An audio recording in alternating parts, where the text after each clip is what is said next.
Hello, and welcome to the Atheist Roundtable. My name is Ben G, and over there, to my right, is Murder Shed Steve. There you go. What's up, Murder Shed?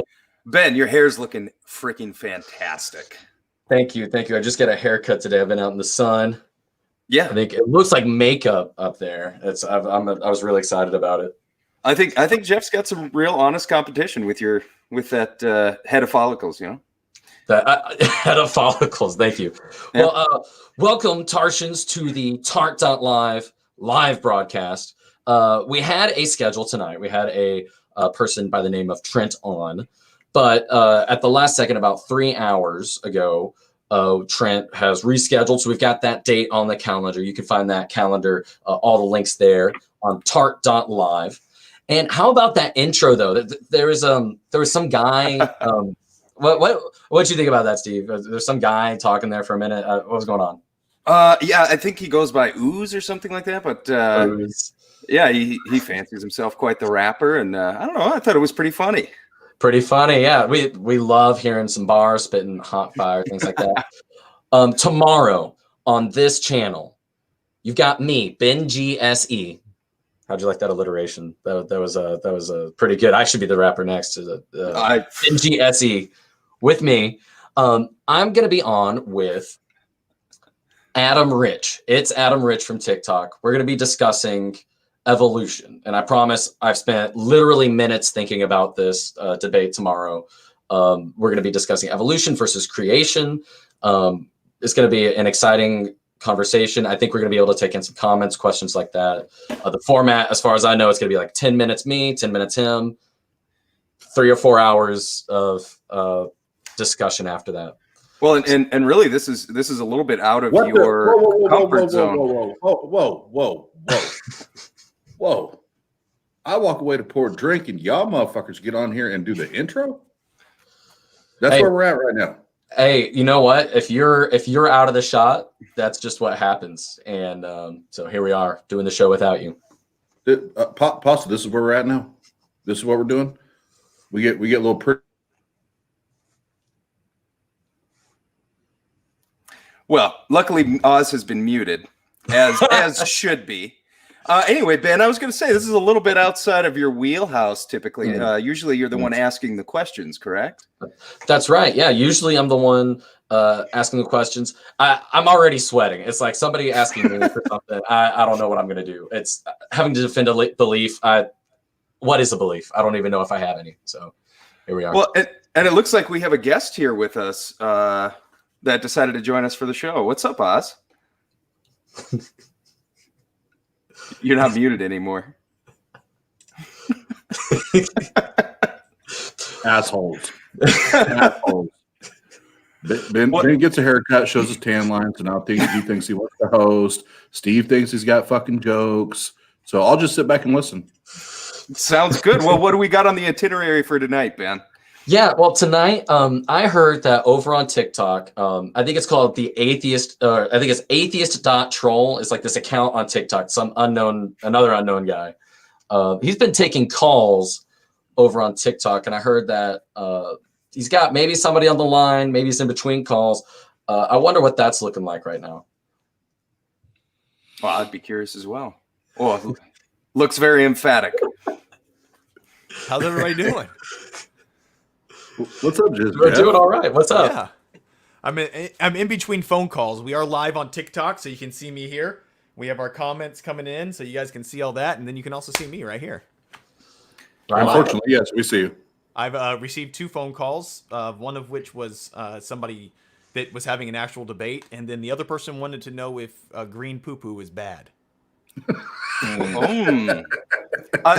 is that a moral quandary or just kind of a personal preference thing? I told him this is the wrong show, and then and also the start when I was taking phone calls, the very first person to call in started arguing anime with me, and I was like, "Who?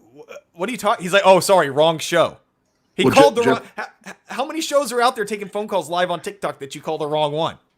Jeff, I bet you the green poo-poo guy thought he was calling Dr. Oz and not not the Right. atheist roundtable like Right. Jeff and Oz. I bet you that's what happened. That makes sense. That makes And sense.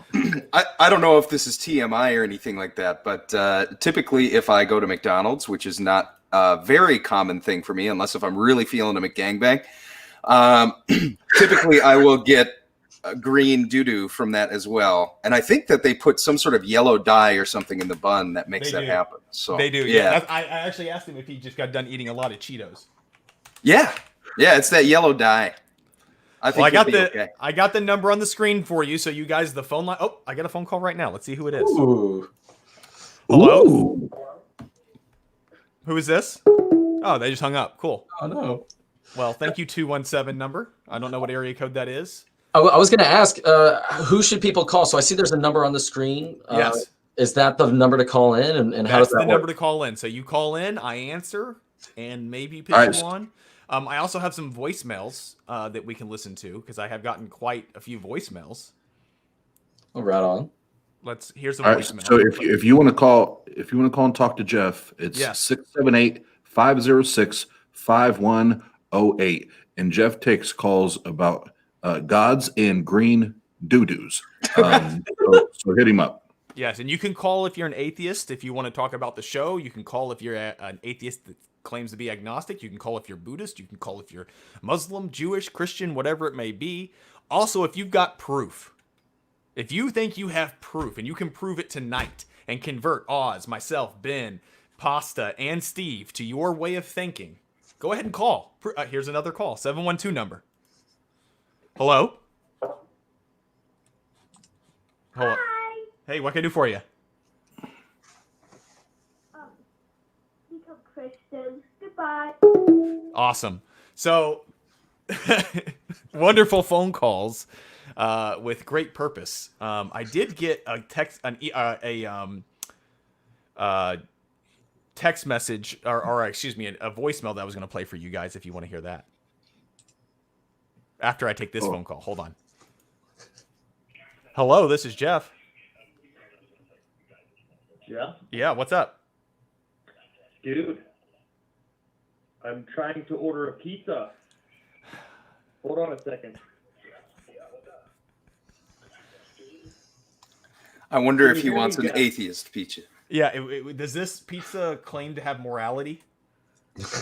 Well, it's a flying spaghetti pizza. All right. Oh, it's a flying spaghetti pizza. That makes sense. So it's how gravity works. All right. So while Jeff talks about what? We've got this. While Jeff talks about spaghetti pizzas, You know what I mean? Yeah, and I know what you mean. while we wait for him to get a serious call, so Jeff and Steve are still up. Let's talk a little bit about the atheist roundtable and what we have on the docket for this weekend. So obviously we had to reschedule tonight, which we always hate that, but we did reschedule with our guests for the 26th, so they will be coming back on. But we still have an exciting couple days ahead of us. So Ben, you already kind of mentioned it, but tomorrow afternoon in 4 p.m. Eastern Standard Time, you are going to have a debate with whom? It's going to be Adam Rich from Adam Rich. Yeah. When did that? He had an episode with another atheist last week. When did that premiere? Well, it was several weeks ago. He debated Alex on is Christianity reasonable, and it kind of went off on a tangent. And as a moderator, I kind of let it go because it was their first time talking and debating. But I know you guys are going to be speaking specifically about creationism and evolution, correct? Right. Yeah. And this is like one of the first times where I'm trying to defend a belief. I'm coming at this from an angle of I have a reasonable belief based on the evidence. My confidence that the belief is true is proportional to the evidence. So I'm going to provide the reasons that I have to believe. And I'm willing to take some epistemological questioning based on that. I'm willing to talk about the evidence itself. I'm willing to go a little bit deeper during the conversation portion. Today, actually, I was working on exactly how I'm going to order the argument. So why should we accept evolution? And I go kind of point by point. And it's interesting because I feel like for some people, just it's never going to be enough. You can line up certain things, but hopefully I can also point people to certain resources where you could spend hours and hours and hours diving into the actual data. I'm going to point you to resources where you can click on the actual journals themselves, see what the archaeologists actually saw. But the theory of evolution by natural selection is basically a proposed elegant solution or an explanation for the body of facts we have. So question number one for Adam for me is, do we agree that there is a body of facts? And then let's talk about what those facts are. So if you're interested in that type of discussion tomorrow, hopefully becomes pretty entertaining for you, or at least encourages you to think. So really what you're saying is you're just intellectually, you're just going to kick his ass is what you just said. If that's what you interpret what I just said as to mean, yeah. Yes, that's what I interpret.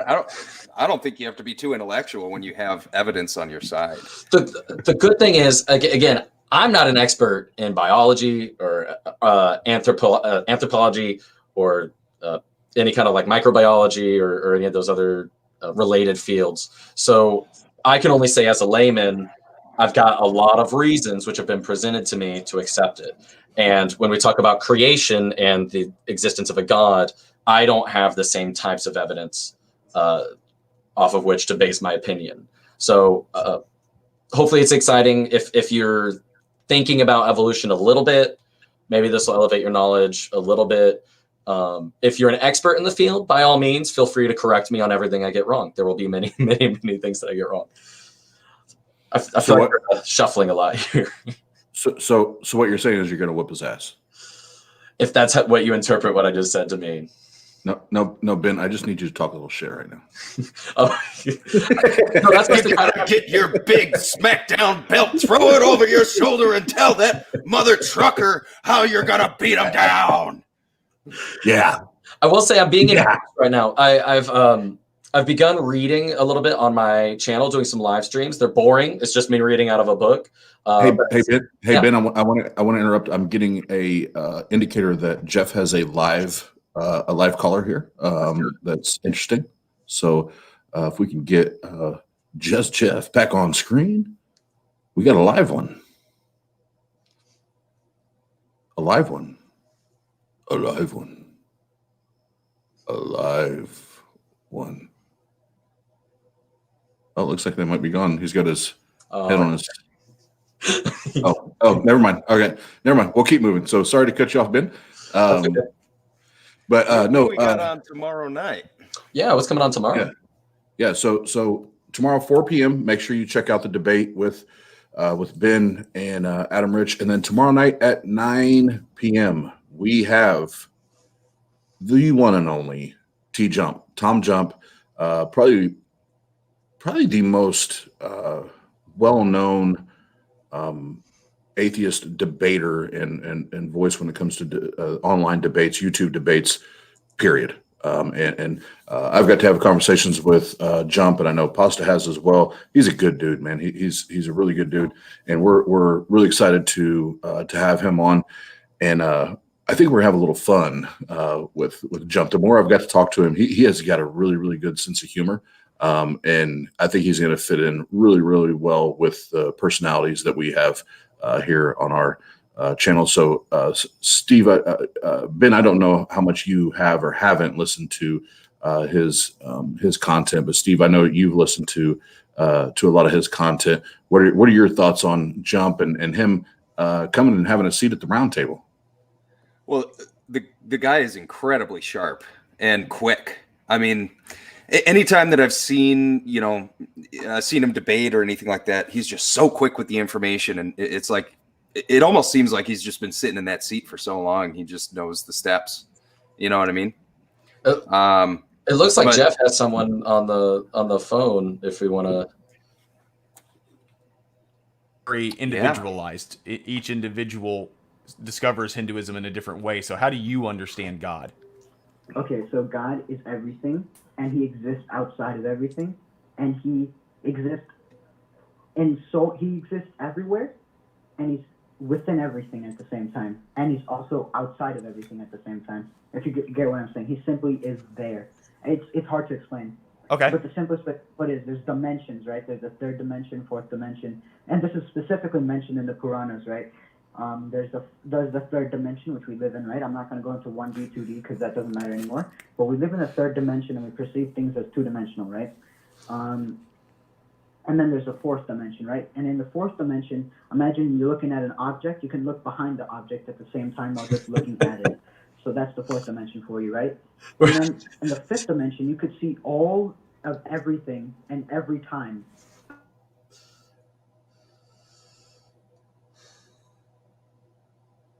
Uh-oh. I can't hear anything now.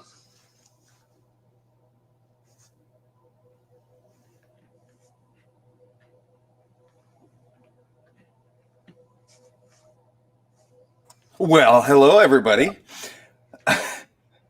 Hey. It looks like Oz was muted.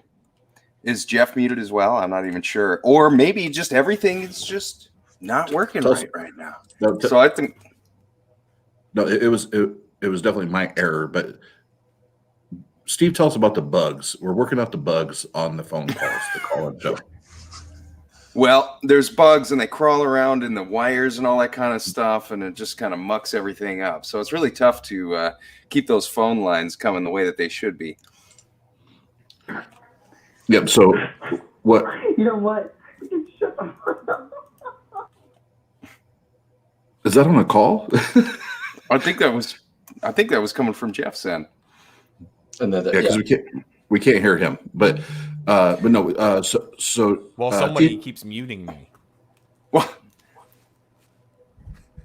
I was going to say I'm pretty excited to have T jump on the round table and discuss with him, and we can definitely talk debates. We can talk.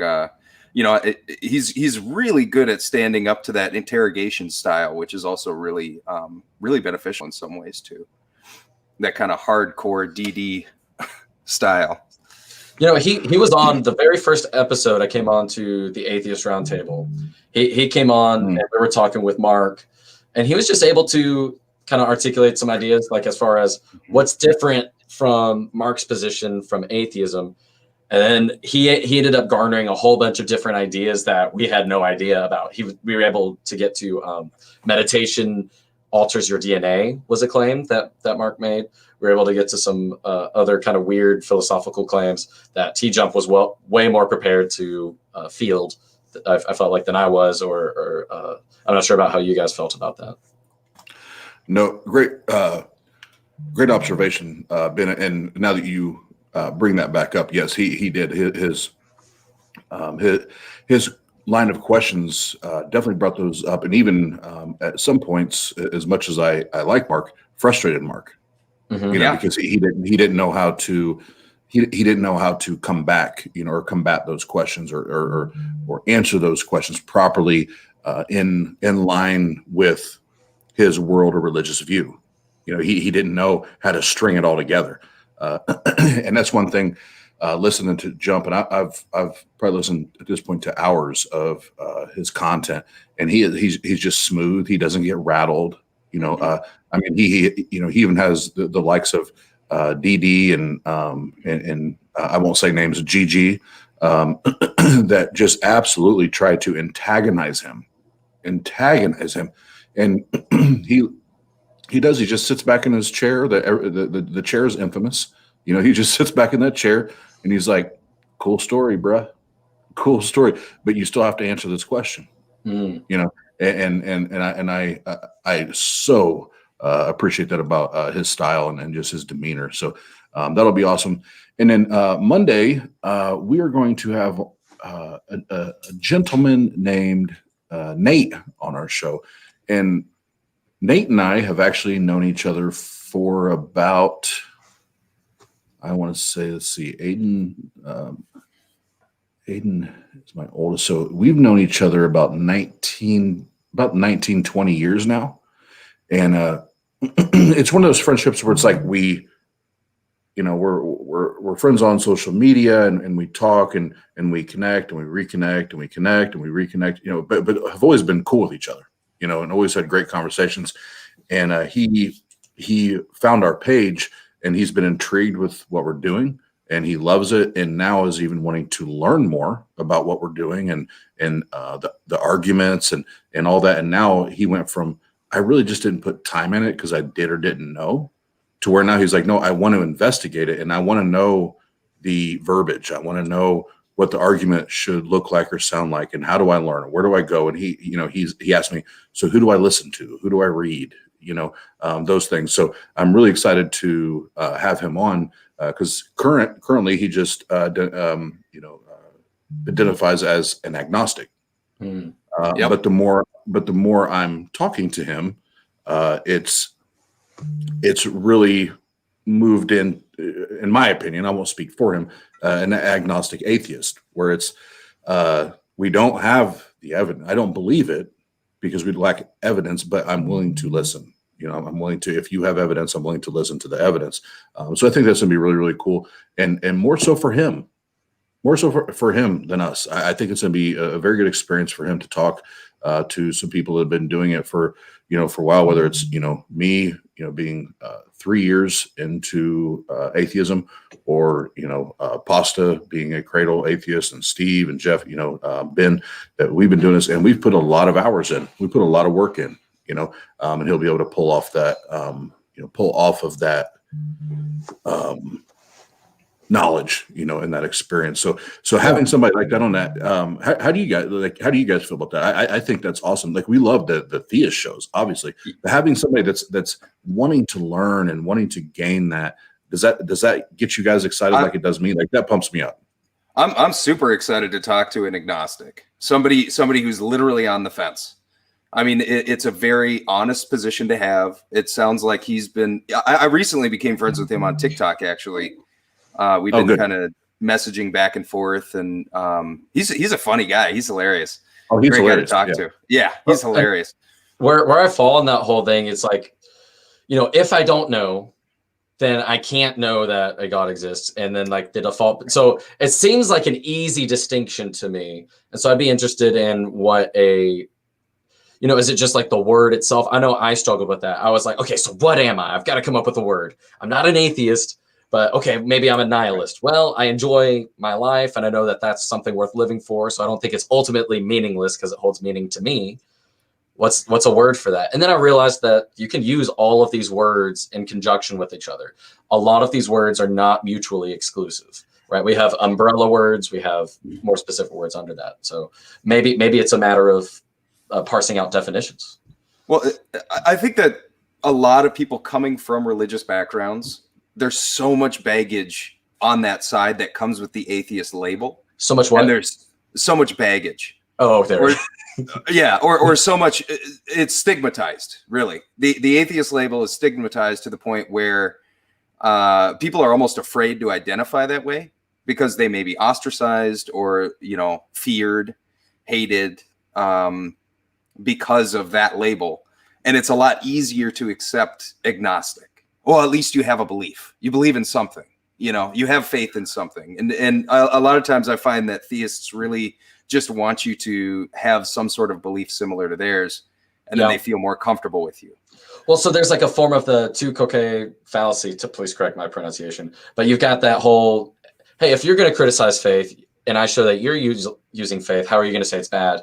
And then I always come back with, well, are you saying that faith is bad? And then, so, it's like, first of all, not using faith, just by definition. And then you're also trapping yourself in this idea that if you're going to say that me using faith is bad in certain contexts, then we're both in the same boat, which I agree. So, yeah. Yep. People just feel more comfortable with people that are similar to them. Mm-hmm. Right. And Steve, what you just said is dead on, because I remember when I was at, my, I guess the pinnacle of my belief and my faith. And I thought I was the best Christian that I could be, when I was in that place. When I heard the word agnostic, here's what I heard. You're lazy. and you're brainless because you don't want to put the work in to find out if it's real or not. Wow. Like you want this middle ground where it's like, actually, I don't have to say I do or don't. Like you're just being lazy. You don't want to put the work in, you know? Now that was me as a Christian, very, very indoctrinated, Well, very I was going to say, one-sided. that's coming from a position of knowing the truth. Yeah. Right. And that's why that attitude comes out of that. Yeah. And I remember even my stepbrother and I, he didn't talk to me for a while because he and I had a conversation and you know, he said, well, you know, really, I just consider myself an agnostic. You know, I don't know this. And I said, oh, so you're lazy. Like you don't want to do the work. You'd rather just say that, oh, Pasta, I love you. But you know, and him, we had a rift because of that, you know, because I called, you know, I thought I was calling him out, you know, and it was, you know, oh, so you're just lazy. Like you don't want to put in the work. You don't want to study like I study. You don't know the Bible. You don't know sheet, you know. you don't know Jesus. Ooh, you don't know nothing. I've been hoping for an unfiltered version of that voice for a while now. I lose it every time. It's you when you go ooh, and it's you when you throw your pie behind you. I lose it. I just can't. Hey, Yeah. But here we are, all three of us here, right here. So it's great that we have this round table. Each of us, so each one of us has a different background. So I grew up as a Christian, right? I didn't grow up going until I was like 8 or 9, and then I was like in it. I was a firm believer up until about junior, senior year of high school. But I was also part of a very liberal group of Christians, the United Methodist Church. And Steve, from what I remember, you said that you didn't grow up in a religious household, and then Oz is coming from a conservative household. So the fact that we all three have like a different background helps us connect, I think, with different guests and different callers or whoever we have on. Yeah, and hold on real quick, because Grumpy put a comment in there, and I want to make sure that I'm clear, because he said, Oz, so we didn't put the work in. You and I both have put the work in. Sheesh. Grumpy, just so you know, that's me speaking as the former, not Oz, the former Austin, the Christian Austin. Now, today, I do not align with that. 100% emphatically do not align with the same position I had several years ago. So now when I hear the word agnostic or agnostic atheist, it's a completely different perception today and understanding for me today. But back then, when indoctrination and believing that I had knowledge of a God and an existence of a God, I believe that was laziness, you know, have an agnostic view. So but for clarity, that's not what I feel today. That's not what I believe today. Yeah, it sounds like you did a little more research and then found out something a little different.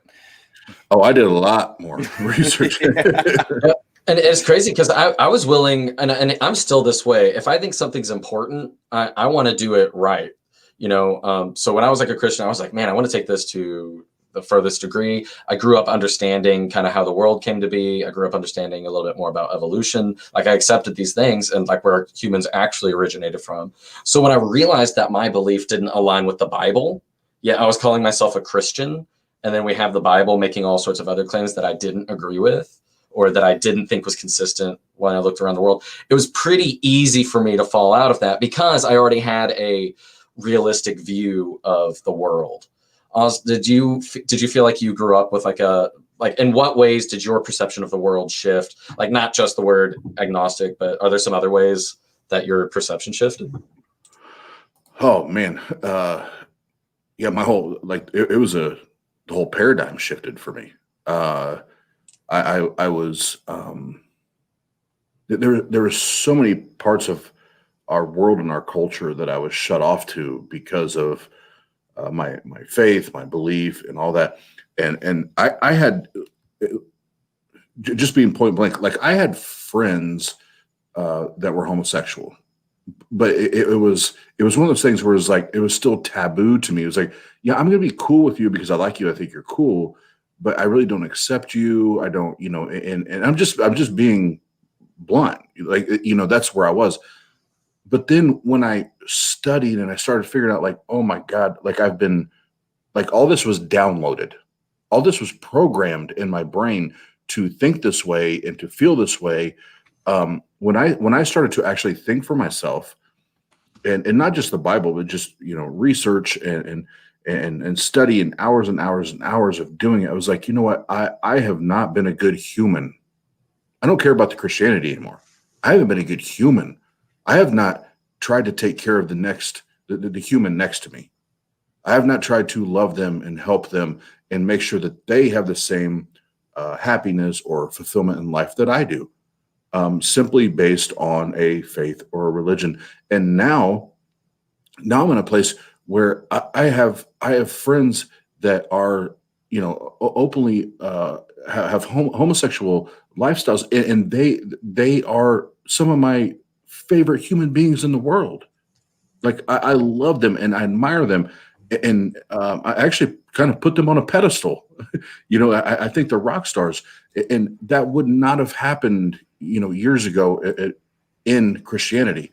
And I'm so happy now that now I can accept them for who they are as human beings, and that I can love them, and that we can have these friendships that are pure and fun and accepting, and even them accepting me, and there's nothing but that, just us taking care of each other, us appreciating each other as friends, as humans. I think that was one of the one of the biggest shifts for me coming out of the evangelical movement, so to speak, is learning how to connect there and build those relationships after being taught that and the Bible says it, if you're a homosexual, you're going to go to hell, and that's what I was taught. That's what I believe, because that's what I was taught. And now knowing that that's not true, that these people are people, they're humans, just like I am, and they want to be loved just like I want to be loved. They want to be accepted just like I'm accepted. I think that was probably one of the biggest shifts for me as far as the paradigms. For me exiting religion, even politically. Politically, I've never really been a right or left guy. I never understood the two-party thing. Like I get it, but I've never bought into it. But even now, it's like I just want. I label myself a constitutionalist. I want what is best for everyone. Me, my family, you, your family, your friends, your relatives. I want what is best for everybody. And I think I wish all of us looked at it that way, where it's like it doesn't matter which way you vote, like what's best for everybody. Like how can we make sure that everybody has what they need to survive? How does everybody, or at least how do we lay a foundation to where everybody can succeed and be happy, and enjoy the life that we do have here? Because once it's gone, it's gone. Once it's gone, it's gone. So how do we get to the point where we can all enjoy that? So that's where it goes from that. The Christian conservative, dominating type political stance and even worldview, to where can we just accept each other? Can we love each other and want and hope for the best for each other? So that was a long rant, but that's what it did. Yeah. Well said. It looks like Jeff has somebody on the phone. Let's see. Sweet. Let's see if we can. The Bible, As- but the as- Bible says that people live to be 900 years old. Wouldn't that be an error? The Bible said that? Yeah, during Noah's time, people lived to be 900. Also, there's stories where warriors killed 800 people in a day with a single spear. Wouldn't you say that's false? I mean, it could be. You never know. But you said that the Bible, so I just want to recap. So hell is real because it was written in the Bible, which was also inspired by the Holy Spirit, so therefore that's how hell exists. Yeah. But And also, Jesus talks about it. okay. You know, there was this one time when Lucifer and Jesus and God, they're all friends one time. But then, like, Lucifer thought he can be better than Jesus and God. So he, like, started becoming bad and, like, turning away from Jesus. That's why there's a hell. What, you don't believe hell is real? I don't have any evidence that would support hell being real. Why do you say that? Well, just like I said earlier, like you said that people had personal experiences where they went to hell, and therefore that's the evidence. Well, people have personal experiences that they were abducted by aliens, and that's the same level of evidence that you have for hell, and you did not accept my evidence of alien abductions, but you accepted the option of hell, which just shows that you have either subconsciously or consciously, you have a bias to believing in hell. And it is a death as a human element is a scary factor. Like, it is not something that bodes well in the mind of a human being to be not afraid of hell. And I think that's an evolutionary response. If you're afraid of dying, then you're going to live longer. You're going to do things to preserve your life. So that's a natural thing. Okay, I have a question. Once you die, where do you think you're going? What do you think happens after life? Do you think you're just in a sleeping state and nothing happens, or? Here's what we know. We know that your thoughts, your desires, your memories, all of those things are contained as electrical signals in your brain. Yeah. When you die, your brain stops working. So that would lead me to believe that your thoughts, your memories, your desires, all that stuff stops. It disappears. It stops working. And I've seen no evidence to any other possibility. Also, since you said, like, you don't believe, like, Jesus is a God, right? I don't believe Jesus is a God. That's correct. Tell me how he walked on water and he calmed the storm for the people. Okay. He fed the 5,000 people. Sure. So how do you know and he healed the blind man. You know that, right? So how do you know he healed a blind man? It talks about it in the Bible. Okay. So how do you know that's true? Because don't the Bible not lie, though? Well, like I said, the Bible also says people live to be 900. People, could the warrior stuff, those supernatural events. So, for example, let me tell. If I were to tell you that my dad went to the corner store and got bread and came home, would you believe me? Wait, you said what? If I told you my father went to the corner store, got bread, and came back, would you believe me? No. Why would you believe me? It's a believable story. It's not a trick question. If I tell you that my dad walked to the store and got bread and came home, normal story, nothing special, I would believe it. You'd probably believe it. Now, if I told you that my dad went to the grocery store and on the way back he was abducted by aliens and then came home and that's what happened, I not only question whether or not aliens, like that whole event happened, but also whether or not he even went to the corner store. The whole story becomes a problem. So when you look at Bible stories and you say, okay, Jesus existed, Jesus was a God, and he did walking on water, well, now the whole story is starting to smell funny. Something's not right. So I need to know how this guy walked on water. So where's the evidence that he walked on water other than the Bible just saying he walked on water? It could be talked about in, like, Matthew and stuff, But that's it. You mean in the Bible? Yeah. Wait, you want to know something? Once you, like, die and stuff, you, what's it called? When the person, like, dies, they have 7 minutes of memories played back in a dream sequence. Okay. And they said, what happened once you die, you get raised again and be judged by God. Okay. But just saying that doesn't make it true. How do you know that's true?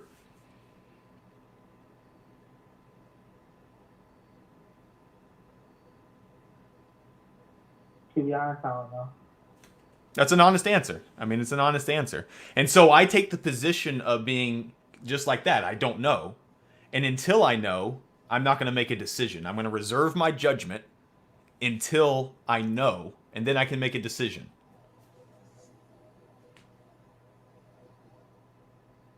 But you still don't believe hell until you know it's true, right? I don't have any reason to believe hell is real other than it just being a scare tactic.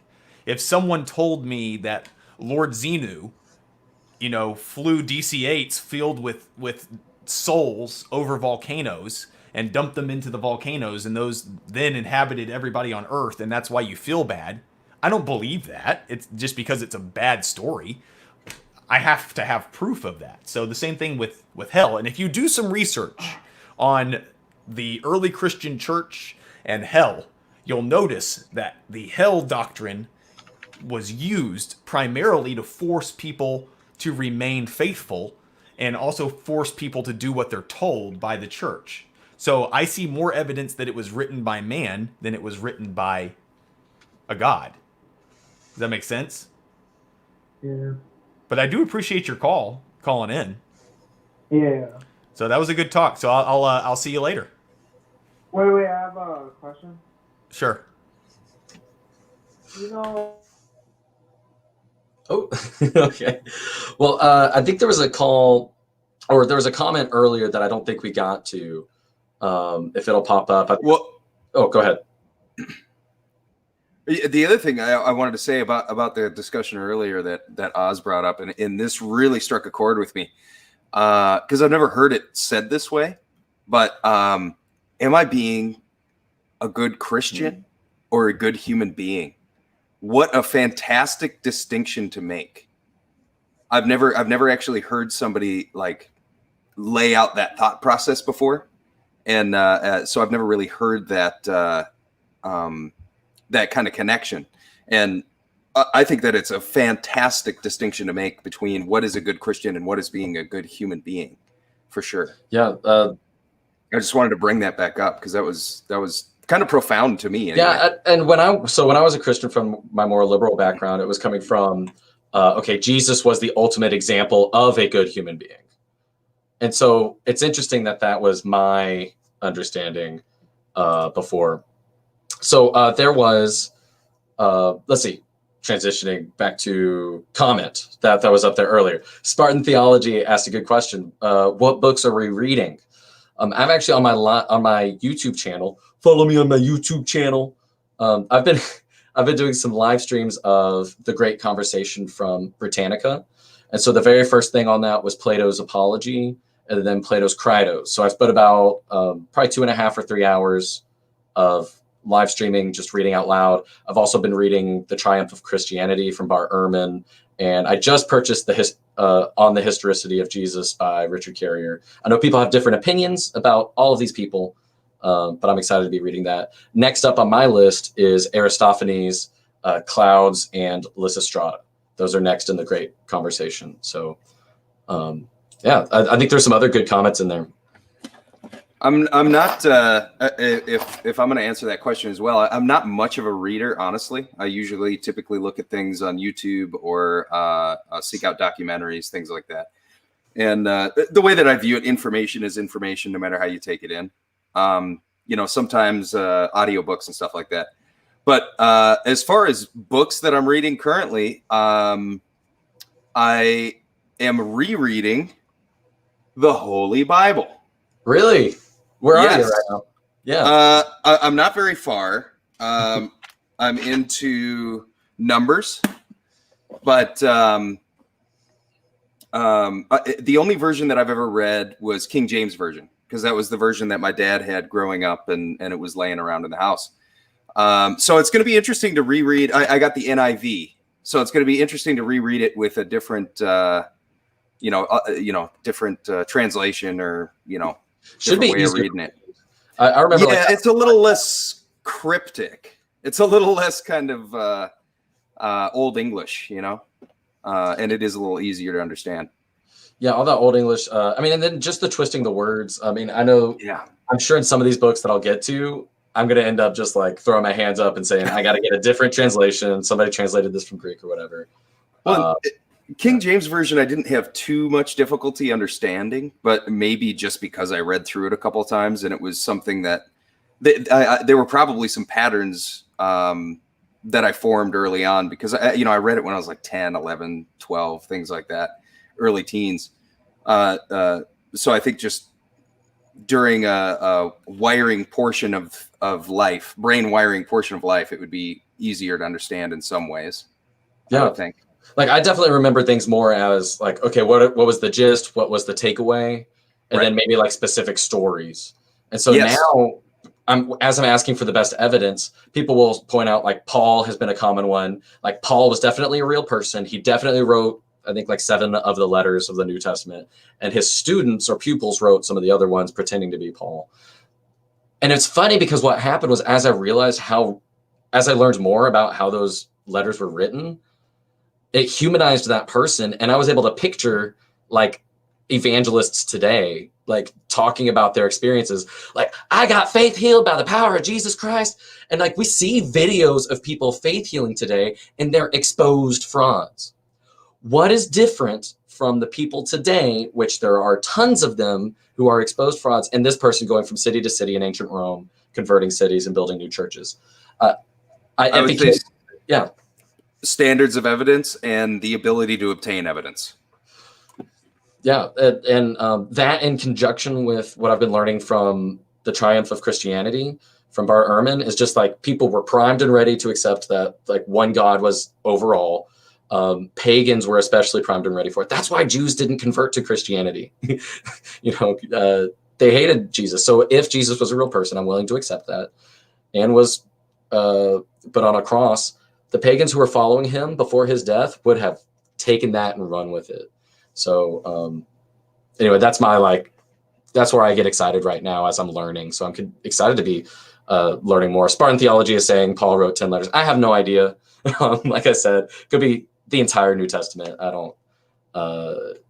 Either way, I haven't read all of them, but Paul's the greatest salesman ever. He convinced the world at his time that faith was actually a substance of things hoped for, with the evidence I've heard of things not seen. The greatest salesman ever. Well, he convinced ever. He convinced a whole bunch of people that somebody rose from the dead. Yeah, and he also convinced them that he passed out on a road and had a God experience. I think I did that once or twice drunk. So when Paul was writing, and then the Gospels are written. So the fact that Paul's letters were written and he was setting up churches up to a decade before the Gospels were written down, like how influential was his sales technique in solidifying the theology presented in the New Testament. So as I learn more about it, I get more excited because it's like, this is where the bulk of like Western civilization's ideals come from. And I have a much greater understanding now than I ever would have from an undergrad degree or high school education.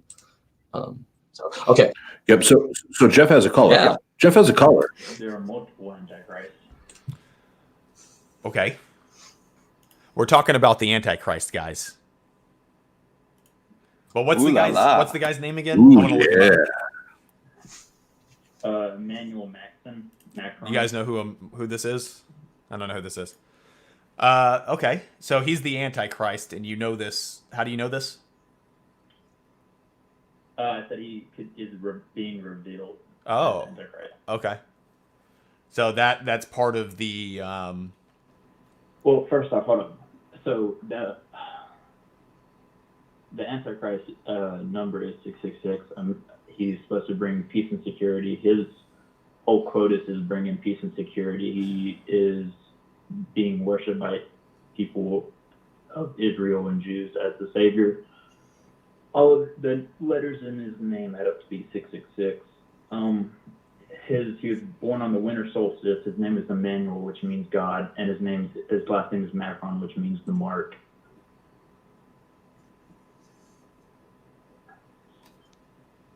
So I don't know what kind of point you're trying to get to on this. I just don't. You're claiming that he's the Antichrist. I want to get to where you are so that I know that. No, you. Well, yes, I am claiming. I think he is. I'm not completely sure because no one Sure. knows. I'm not completely sure either. He's been revealed. Yeah. Wait, if you don't believe in God, how do you believe in the Antichrist? I don't. That's why I said I'm not completely sure that he's the Antichrist. If you were able to demonstrate or prove that he was the Antichrist, I think I'd have to go ahead and let Christianity into my life. Well, did I not just prove that? No. How did I not prove that? Restate it again. I don't know how to. Proof would require you to prove it. All you did was say circumstantial evidence. His name adds up to 666, and therefore he's the Antichrist. Is not exactly a compelling argument. I said Emmanuel and Macron. Emmanuel means God, and Macron means the mark. His name, the name of the beast is the number 666. It's the name of the beast. So the name of Emmanuel Macron adds up to be 666. Adds up. But so how are you converting the numbers to letters, or how's On this? December 21st to the Winter Solstice. Saturnalia. The what? Saturnalia. You know about Saturnalia? The Winter Solstice? It's a celebration. It's pretty cool. You probably celebrate it. Oh. Christmas? Kind of. It wasn't always Christmas. It used to be a pagan holiday. Jesus wasn't born in the winter. When was he born? He was probably born in the spring, like a March, April kind of thing. So you don't know when he was born? Nobody does. Right. But it's definitely not December 25th. But I didn't say it was. Oh, I'm just saying that's just something that some people don't know, that Christmas is a pagan holiday that used to be Saturnalia, and that's why there's Christmas trees and Santa Claus. Okay, I mean that's interesting. Yeah. But I mean I have to do my own research because I didn't research anything that you've talked about. But this is the thing that we've heard. I keep hearing this, and I see it all over TikTok, and I'm sure you guys have seen it all over TikTok too. People claiming the end times. It's the end times. Like, oh, do you notice there's famine, there's fire, there's war. All of these things are end times. And my only problem with that is Christians have been claiming that, as Jesus was an apocalyptic preacher that preached about a destruction in his lifetime. So that message has always been an apocalyptic message, and Christians have been claiming it's the end times since the advent of the end times. Every time something bad happens. Well, let me finish. World War I, it's the end times. World War II, they're putting numbers on Jews and putting them in camps. That looks like the mark of the beast to me, and Hitler makes a pretty good Antichrist. They were wrong. It wasn't that. It wasn't the end times. You talk about 9/11. I mean, people were calling Obama the Antichrist. We talked about that earlier. So we've been wrong this time. Everyone's been wrong about the Antichrist. So what makes this guy different? No. Hold up. Let me just... Okay, so there are multi-antichrists. There's not just one Antichrist. There's one the Antichrist, but there's multiple Antichrists. So we haven't... Obama's still on the table. A lot of people could still be on the table. Okay. Like Juice WRLD and Trippie Redd could still be on the table because they claim to be the Antichrist. Okay. I mean, there's a lot. So how do we vet? What process do we use to determine who is or is not the Antichrist? He'll reveal himself.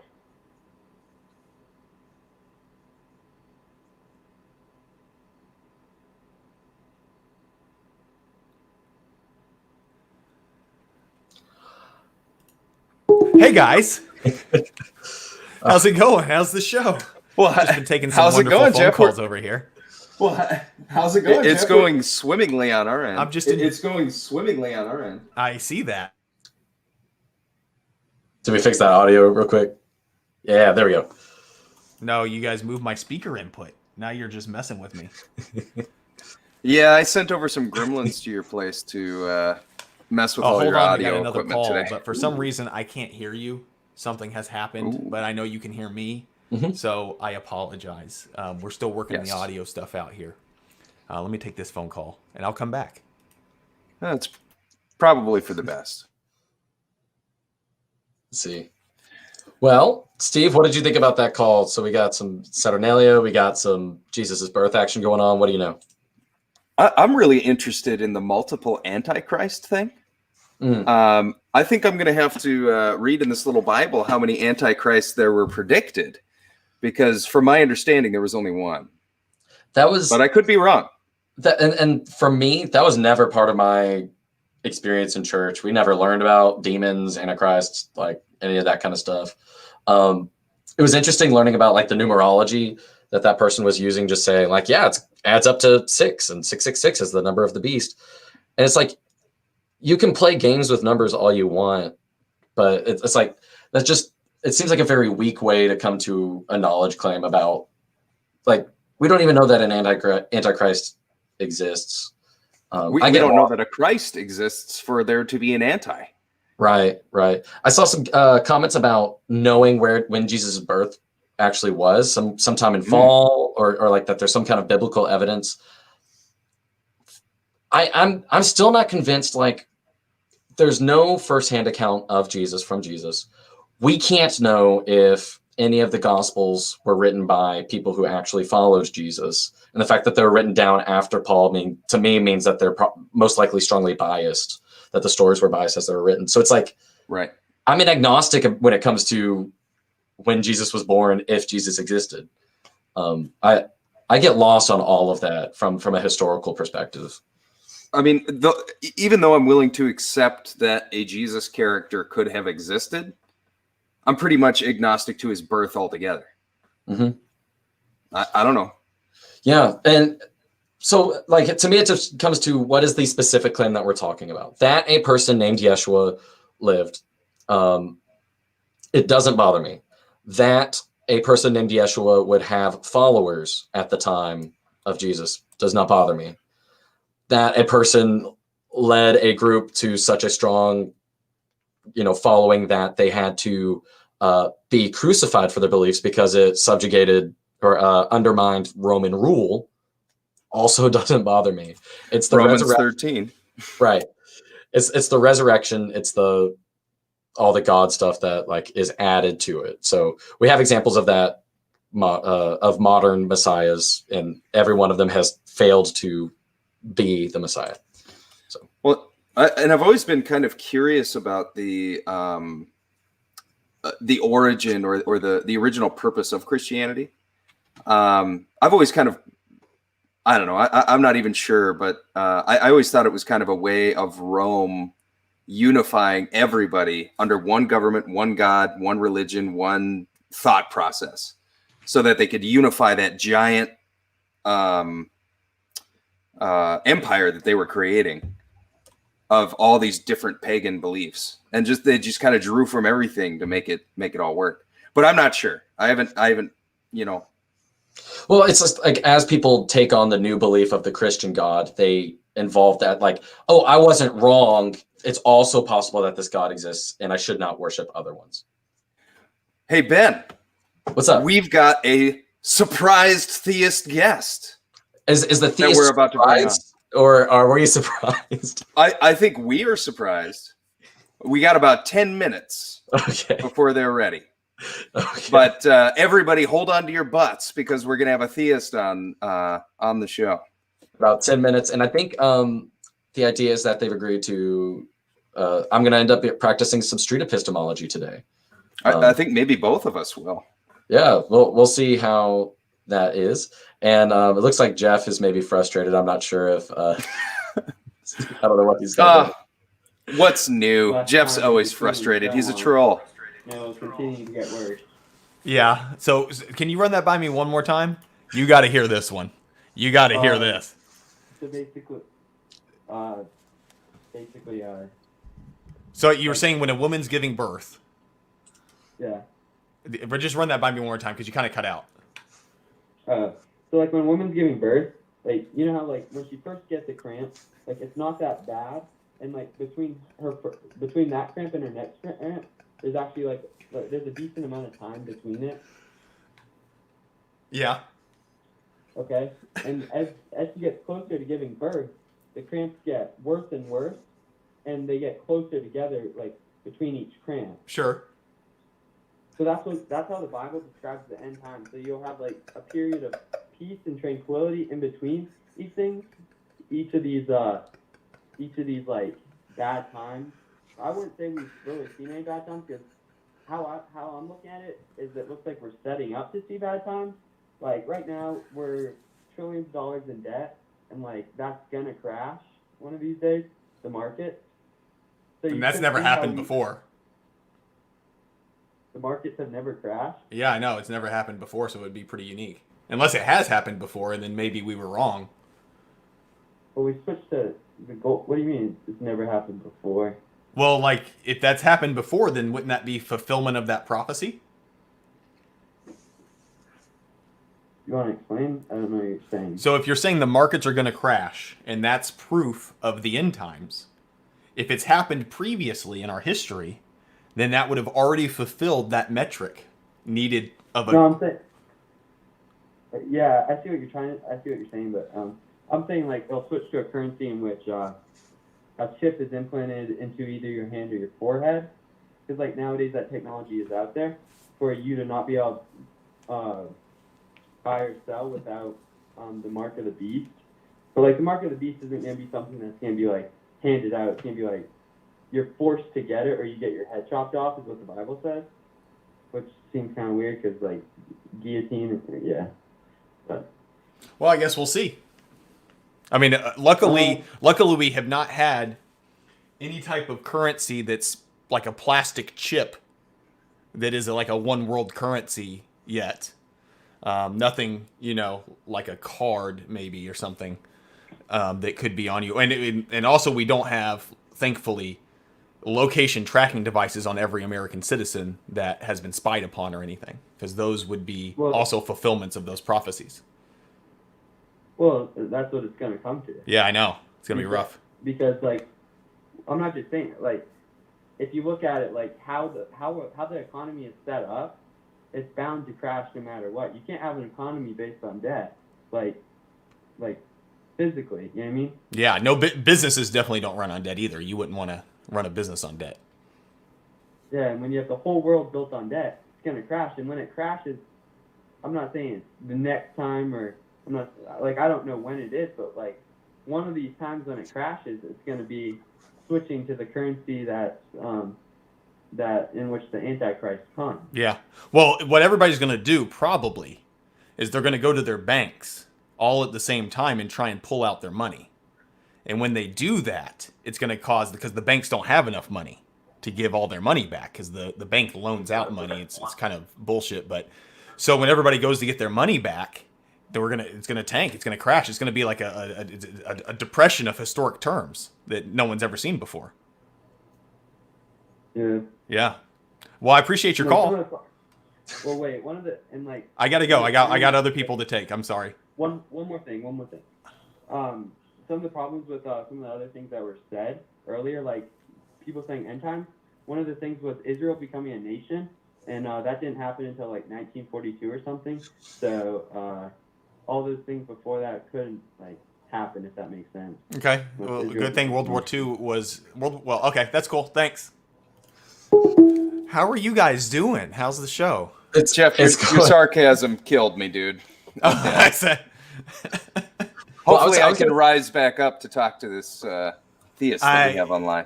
Oh, okay, cool. Yeah, we're gonna have a theist in just a minute. I was going to say that near the end there, I was going to ask, like, what does Israel becoming a nation have anything to do with whether or not a God exists? I don't, like, one of the books that really helped form my perception, and of course everybody knows I love Bart Ehrman books, but How Jesus Became a God is integral to understanding the story of Jesus. Whether you're a theist or not, it's integral to understanding what was going on at the time and Jesus' message. And Jesus has always been an apocalyptic preacher preaching the end times in his lifetime. Mm-hmm. And these messages, which, have been reinterpreted to meet social security numbers were the mark of the beast. Cell phone numbers were the mark of the beast. When credit cards first came out, that was the mark of the beast. And it just seems to me, with the track record of how frequently we've been wrong, these new claims are just as false. I've heard that Monster Energy drink is the mark of the beast. That is true. Absolutely. Yeah, because it's got the three, and they did the math on the can. So it's crazy how people run numbers games and get these results. Have you seen the guy with the Swiss cheese of truth? No. It's a guy online, and he takes a Swiss cheese and he'll throw it on a newspaper and then read the words that come out, just to show how ludicrous people are when it comes to these theories, about one world currency and someone's going to implant a chip in my hand. Well, we do have a prophet himself, and I think he's on the screen above me. Is that Pasta Mike? Yeah, I was just waiting for you guys to shut the fuck up. But anyway, hey, seriously though, if you guys want to talk to a theist, we do have a pretty cool theist in the back, in the green room, in the atheist backstage room. And he didn't want to eat any of the atheist pizza I was offering him, so I want to bring him on. Let me see if I can get his name here. Antangelo? Okay. Is it Antangelo? Let's see if I can bring him on here. Antangelo, did I get that right, sir? Yes, that's correct. Hi, guys. Hey, welcome. Hey, welcome to the Atheist Roundtable, sir. I'm going to turn you over to these theist men, and I'm going to bring Austin back in. Austin, wake up. Let me see. Where's he at? I'm going to go back to taking another call, so I'm going to mute myself, but I will come back in. Yeah, thank you, Jeff. I appreciate it. Hey, okay, guys, have at it. Appreciate it. All right. So what do you guys want to talk about? Usually my approach with atheists is not talking about the Bible or so, but talking about natural theology, how the evidence in the natural world is best explained if it directs to theism or materialism. So, and my first question would be, go ahead. No, go ahead. I'll listen to your first question. So, my first question to you guys would be, how can you best explain our existence without a creator? I can, or Steve, I'm not sure how we're going to rotate here. Maybe we should all give an answer. Sure. My answer to that would be, basically you're asking, how did we come to exist? Yeah. Is that correct? My answer would be, I don't know. Okay. How about you, Ben? Sure. My answer to that is also, I don't know. And that I hold the position that we don't, if we don't have an idea about how things came about naturally, that doesn't provide evidence for any other claim either. So that's the additional thing I would add on to Steve's answer. So how do we come to exist? I don't know. And I'm not sure how that comes to demonstrate anything or how that provides any sort of evidence that a God would exist. So in order to make an investigation, we have to have a framework upon which we can investigate. What is that framework? In my understanding, it is a true dichotomy. Either there is a God or there is no God. There are no other options. In regards of God, there can be multiple gods, but they are all going in the bucket, a God, a creator. And the other option is there is no creator. There is just a material physical world. These are the two options. Would you guys agree with that? I would agree with that, and my position is still, I don't know. Oz? Okay, so would you agree that, Steve, that it is much easier to make an investigation when we have just two options rather when we have thousands of different options? Oz, did you want to go ahead and answer as well? I already knew what direction this was going to go. Mm-hmm. So I'm going to drink out of my. Okay. No. I was being humorous there. Oh. But so what Tangelo did is he came and introduced his argument and immediately excluded the Bible out of his argument because the Bible cannot be demonstrated to be true, cannot be proved to be true, which is the lifeblood and the hinge-pin of his belief. So the fact that he said that has already demonstrated that we don't really have evidence or any validation to believe that this is true. So Angelo, if we're going to eliminate the Bible and we're going to exclude that, we have zero foundation for your belief. So how do you ground your belief? If we're taking the Bible away, we're eliminating all of the scripture. We're eliminating everything that's been written about this God. If that's what we're doing, the first question is, and the burden of proof is on you, then how do we ground this God? How do we demonstrate this God is real? Okay, I have not confessed that I exclude the Bible. The Bible No, is that's what you just not said. well, the That's Bible what you is just you said that. okay, awesome. The Bible is just not the first talking point. It is a part of a cumulative argument for the Christian God. I am Christian, but a starting point for me is to elucidate: is there rather a creator or not? When this point has been elucidated, if then an atheist eventually comes to agree with me that a creator in the end is a better explanation than no creator, then we can step forward with the next step and ask, if there is rather a creator, who is that creator? What is his identity? And then eventually we can come to the Christian God. But I think this is not the first starting point of an epistemological framework where you eventually come to meaningful conclusions. In my understanding, the first question that has to be asked is there eventually a creator or not? Okay, and Otangelo, is there a creator or not? You would not know anything about a creator or the Bible God without the Bible. So that's where we have to drive down to, is if the Bible is eliminated and it's gone, how do you know that there is a creator God? That's what I want to know. Okay, there are two lines of evidence. One is direct revelation through a creator, and the second one is the natural world where we live in. And the natural world can give us hints in regards of origins, in regards of how the natural world came to be. If we see imprints or a signature of intelligence, then that is evidence or a hint that a creator is a better explanation than not a creator. Potentially, I have to jump in. The only reason you're asserting that is because the Bible tells you that. The Bible tells you that you know that this God is real because of creation. You look around you and you know that the creation is created by God and it's of God. Like you read that, so now you believe that because you are a believer in that book. But going back to your original premise, which was the Bible is not what we're basing this conversation on, and we're eliminating that, you don't know that. If that's where we're going, you don't know that. Well, I am happy to come to talk about the Bible, but I don't see any reason to talk about the Bible with an atheist when in the first place he doesn't believe that there actually is a creator. Sure. So I actually have a question in regards to what you were getting at there. Are you kind of getting at the kind of sacred geometry type thing? Where you can see patterns within everything, basically, right? Well, there are two options of how we can explain our existence in the natural world. How do you know there's only two options? Sorry, how do you know there's only two options?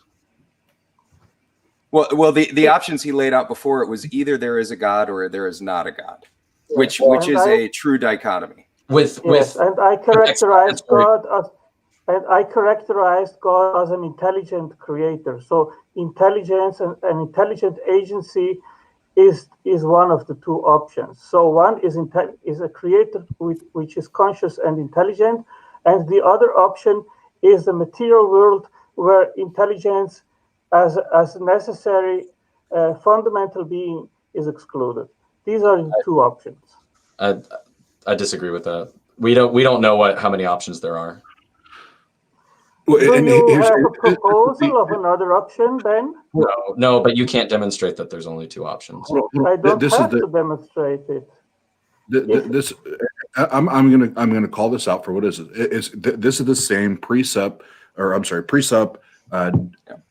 Darth Dawkins thing that we hear, and that's what I'm saying. That there's no way to do this because they don't want to talk about the Bible, and when you ask them questions, they don't want to answer. And this is why I don't like doing this.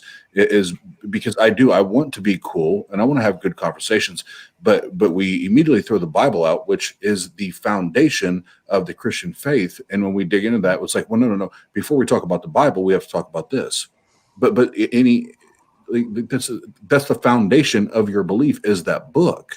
So how do we not refer back to that? And that's my issue with having this conversation like this. Well, and I was going to. Do you guys mind? Can I answer to that? Us, I am happy to talk about the Bible, but upon my experience and its decades, I am a Christian for 36 years.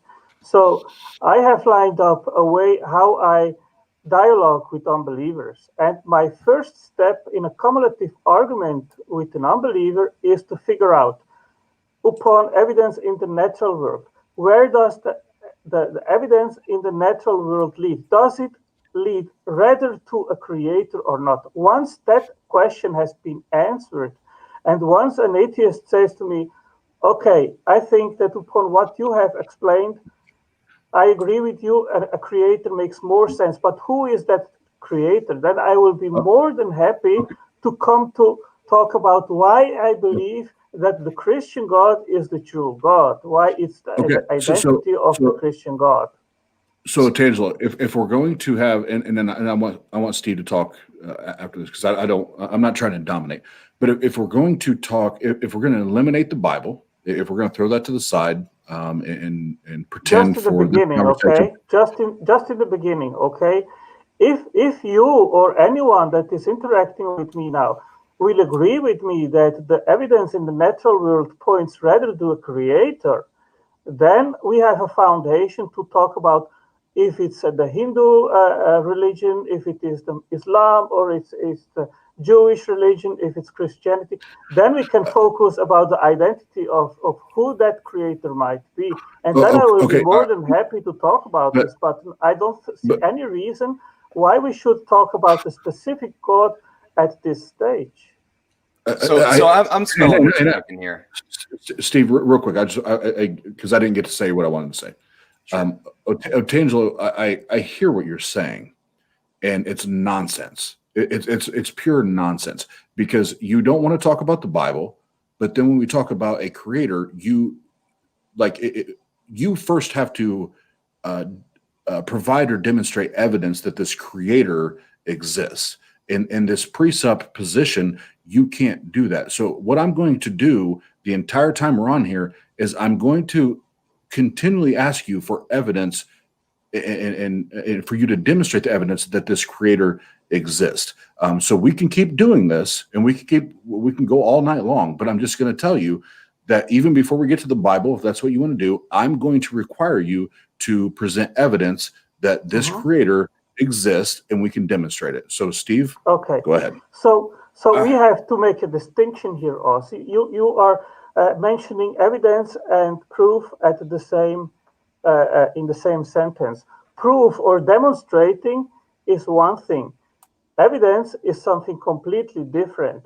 If you are asking me to demonstrate to you God, then I will say you, I have no demonstration. I cannot prove you God's existence in the same sense as you cannot demonstrate to me that the material world is all there is. So this is a nonsensical question, and I think the right question that we have to ask is, there is the evidence. The natural world is the evidence. Where does it point to? Does it point rather to a designer or to materialistic explanations, random chance, and non-intelligent mechanisms which explain what we see in nature? Tangelo, I'm just going to steer this in a slightly different direction to open up dialogue for Steve and for Ben for a moment. What we're going to do is we're going to try and find out where you get your knowledge from, if you're so confident in your belief. So can you please explain where you first came to learn of this theory or philosophy that you have? Like, how do you know this is true? Well, as I said before, we are not talking about absolute demonstrations or proofs in regards either the proposition that there is a God or that there is no God. We do not have the condition or knowledge to look beyond the physical universe and know if there is something beyond that or not. So all we can do is use abductive reasoning to the best explanation upon the evidence that we have on hand. Would you agree with that? So Pasta just left, but essentially here's what I wanted to do. What I would like to do is get to an understanding of where your position is, so that I can understand, or if we can get to this point, I may accept that a creator is necessary or an intelligent designer is necessary. So what I want to do is just ask a few questions, and maybe we can get to that point. And I think right at the beginning, you were talking about maybe God has a signature or something like that. Am I correct in that? Or that yes, you saw patterns? Yes, natural revelation is nature, is the physical universe, is our planet, the Earth, the Moon, life, biodiversity. That is the evidence that we have in the natural world.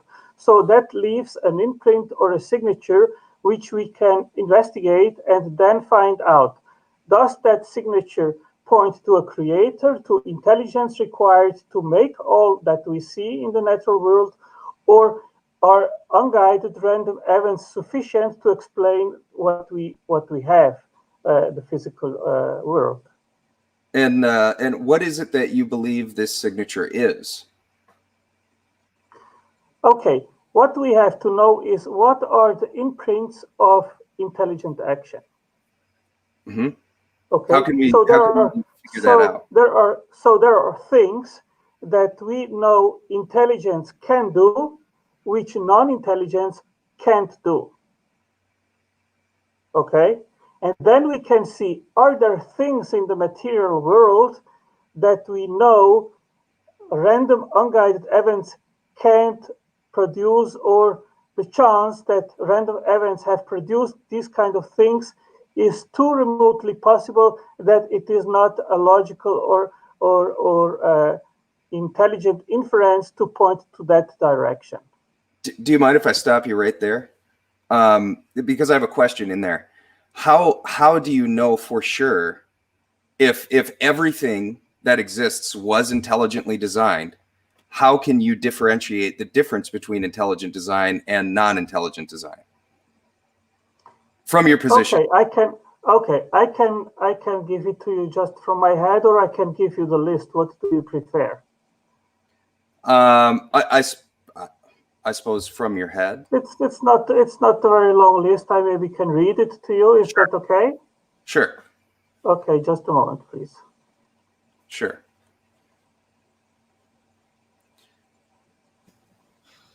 I think the biggest thing I want to understand, does this have anything to do with how Otangelo came to his position? So the claim being God exists. Without this list, would Otangelo still believe that God exists? If so, I don't know if I'm interested. Well, that's up to you, Ben. What I can say is that I didn't come to believe in God based on scientific evidence. It was a personal trajectory. I don't know if you are interested in my testimony, let's say, or not. If you want, I can tell you what was my trajectory that made me become a believer.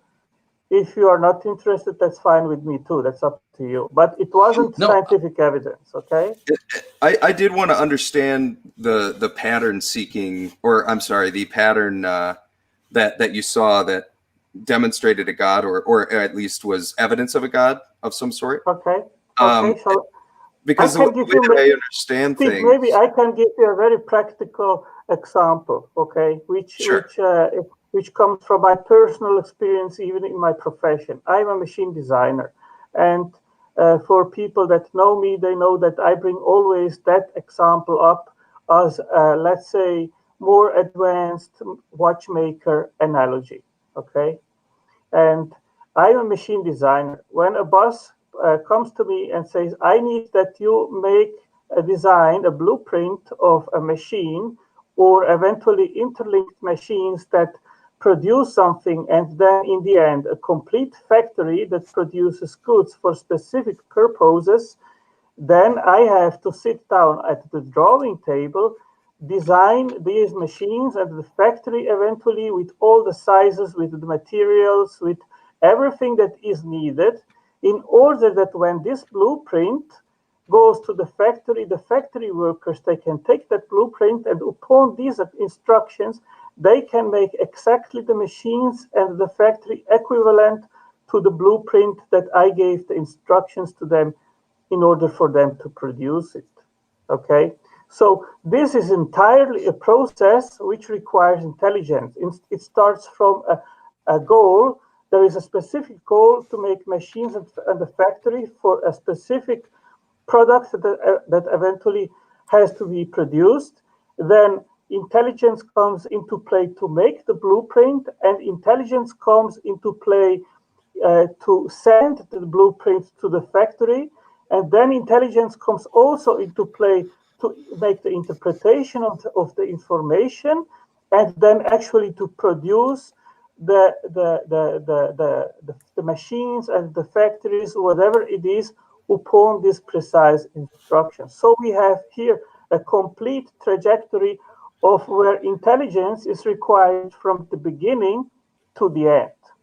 Okay? Sure. So you have experience designing things, but Yes. but how does this tie into a requirement for a designer for the universe?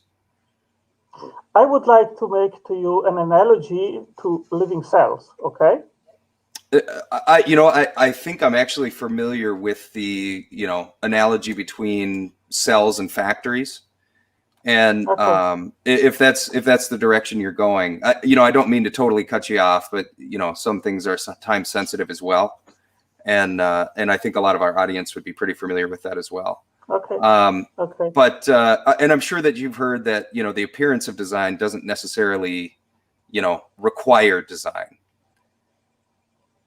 Have you heard that before? Well, the fact is, Steve, that we have experience that intelligence can make blueprints, and upon these blueprints, the machines and factories. We do not have any experience whatsoever that unguided random events can produce the same. Well, we may and we may not. We don't know for sure. Well, are you saying that we have examples of universes being created? Exactly. I am talking about living cells, which are literally molecular factories, chemical factories. Do we understand where cells came from? Science has no clue. Really? Yeah, no clue. Okay. I'm familiar with where cells came from. So there's this idea that we have the first strands of DNA, right? The primordial soup. And then they start forming. You need to start with RNA then. Yes. We have no clue how RNA was made on the prebiotic Earth. That's fine. I don't need to know where it came from in order to understand that that's where the building blocks of life came from. It's the same answer that I give when people say, "Where did you come from, Ben?" I say, "I came from my parents." You're talking about the cell and that we have no idea about where the cell came from. We do understand how the cell may have formed under natural circumstances. No, if your claim, well, then let me clarify the claim then. Is your claim that God created the first cell? My claim is, I believe that the evidence points to the fact that intelligence... not having an answer is not evidence. If we don't know where something came from, how is that evidence for a creator? Okay, the proposition of intelligent design goes in two ways. It goes in the way that we know that intelligence can make blueprints, and upon these blueprints, machines and factories. And on the other side, we have evidence that random unguided events cannot produce the same thing, and this is confirmed by science, which cannot explain even the origin of the basic building blocks of life, that is amino acids, that is RNA, that is phospholipids, that is carbohydrates. You're demonstrably wrong on that point. I'm sorry. And I usually take more of a street epistemology approach, but right now I'm getting the feeling that I don't know if questioning you about your beliefs, because to me, I'm trying to figure out, is this why you believe that God exists? If let's say that I agreed with you 100% that we had no idea where these things came from. Let's say I agree. Is it still possible for me to be an atheist and not know where all these things came from at all? Well, you can neglect the evidence and sorry, no, that's not evidence. What is the evidence then? Because you're not presenting evidence, but there's no evidence. But the evidence is that when we see things that we know how they are made, we know that intelligence. No. Have you heard of an argument from analogy fallacy? Have you heard of this fallacy? Well, Ben, I would say that cells are not. Sorry, have you heard of the argument from analogy fallacy? Point it out, please. So you're making an analogy that because we have examples of things that have been designed, and there's an argument from incredulity and ignorance here where we don't know where cells are, but because cells are similar to factories, we understand that factories need a designer or creator, therefore cells need a creator. If that's your argument, you are committing an argument from analogy fallacy, which does not provide evidence. Why is it a fallacy? Because that does not demonstrate the truth of your claim that God exists. I do not need to demonstrate the existence of God, Ben. So I've already admitted, I've already asked if I accept what you're saying, that we don't know where cells came from. I disagree, but let's say I accept that. Then I would be in a boat of, I don't know where these things came from. How is that evidence that a God exists? Ben, I gave you a positive, I made a positive claim and also a claim of absence of the explanation. And that is not an argument from ignorance. I will give you an example what an argument from ignorance is. It's an argument from analogy. That's what I'm trying to get to. And I could be wrong. The comments will tell me. Ben, could I answer to you, please? Mm-hmm. If I'm asking you, Ben, do you have coins in your wallet? And you check into, let me finish, please. Okay. And you check in your wallet and you do not find any coins there. And then you tell me, Otangelo, I didn't find any coins in my wallet. Is that an answer from ignorance, or is it an answer from the absence of coins, and then you have evidence of the absence? Yeah, absence of evidence is not evidence.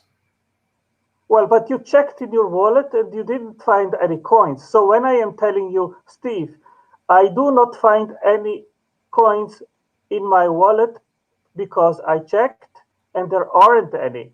Is that a proposition based on ignorance or on the fact that I checked and I didn't find any coins in my wallet? Finding coins in your wallet is something that we can verify, and not finding we can also verify. Right. So exactly. if you are saying that you found the coins of God in your wallet, right, in your proverbial knowledge wallet. About God. It's not about God now. What I am telling you is it's about evidence. Is this, right? It's about science during 70 years is trying to explain how life can come from non-life, and rather than coming closer to explain how that could be, science is actually unraveling the enormous problem faced to explain the origin of life by natural means. So rather than closing the gap and leading towards materialism, it is actually opening the gap to demonstrate how impossible that it is to have life from non-life by natural means. So if science has checked and didn't find evidence that it is possible by natural means, and at the same time we have seen codified instructional complex information stored in DNA, and we have seen literal molecular machines inside of cells, and we have seen that cells are in a literal sense, not only in an analogous way, factories which make chemical products. This is the positive claim. So you have absence of evidence that material mechanisms fit the evidence, and you have positive evidence that what we see in nature is equivalent to what humans with intelligence do. So where does that lead? Hey, Otangelo, thank you so much for being such a kind sport. I know you've had a whole bunch of folks coming at you. I wanted to ask, this is something that I've been thinking about backstage. We've heard a lot of arguments from theists, and I'm sure. By the way, I don't want to sound hypocritical. I'm sure you've heard the same things from atheists. But let's get down to, what would you say if you came across another theist, okay, like you're talking to somebody in a similar position than you, that you get down to the nitty gritty, and you almost get to the finish line. They have the same argumentation as you, only they adhere to a different deity. So where do you go there from that point?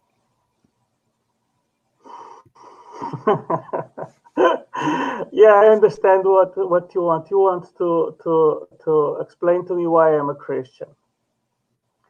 I think there are several. No, not at all. Not at all.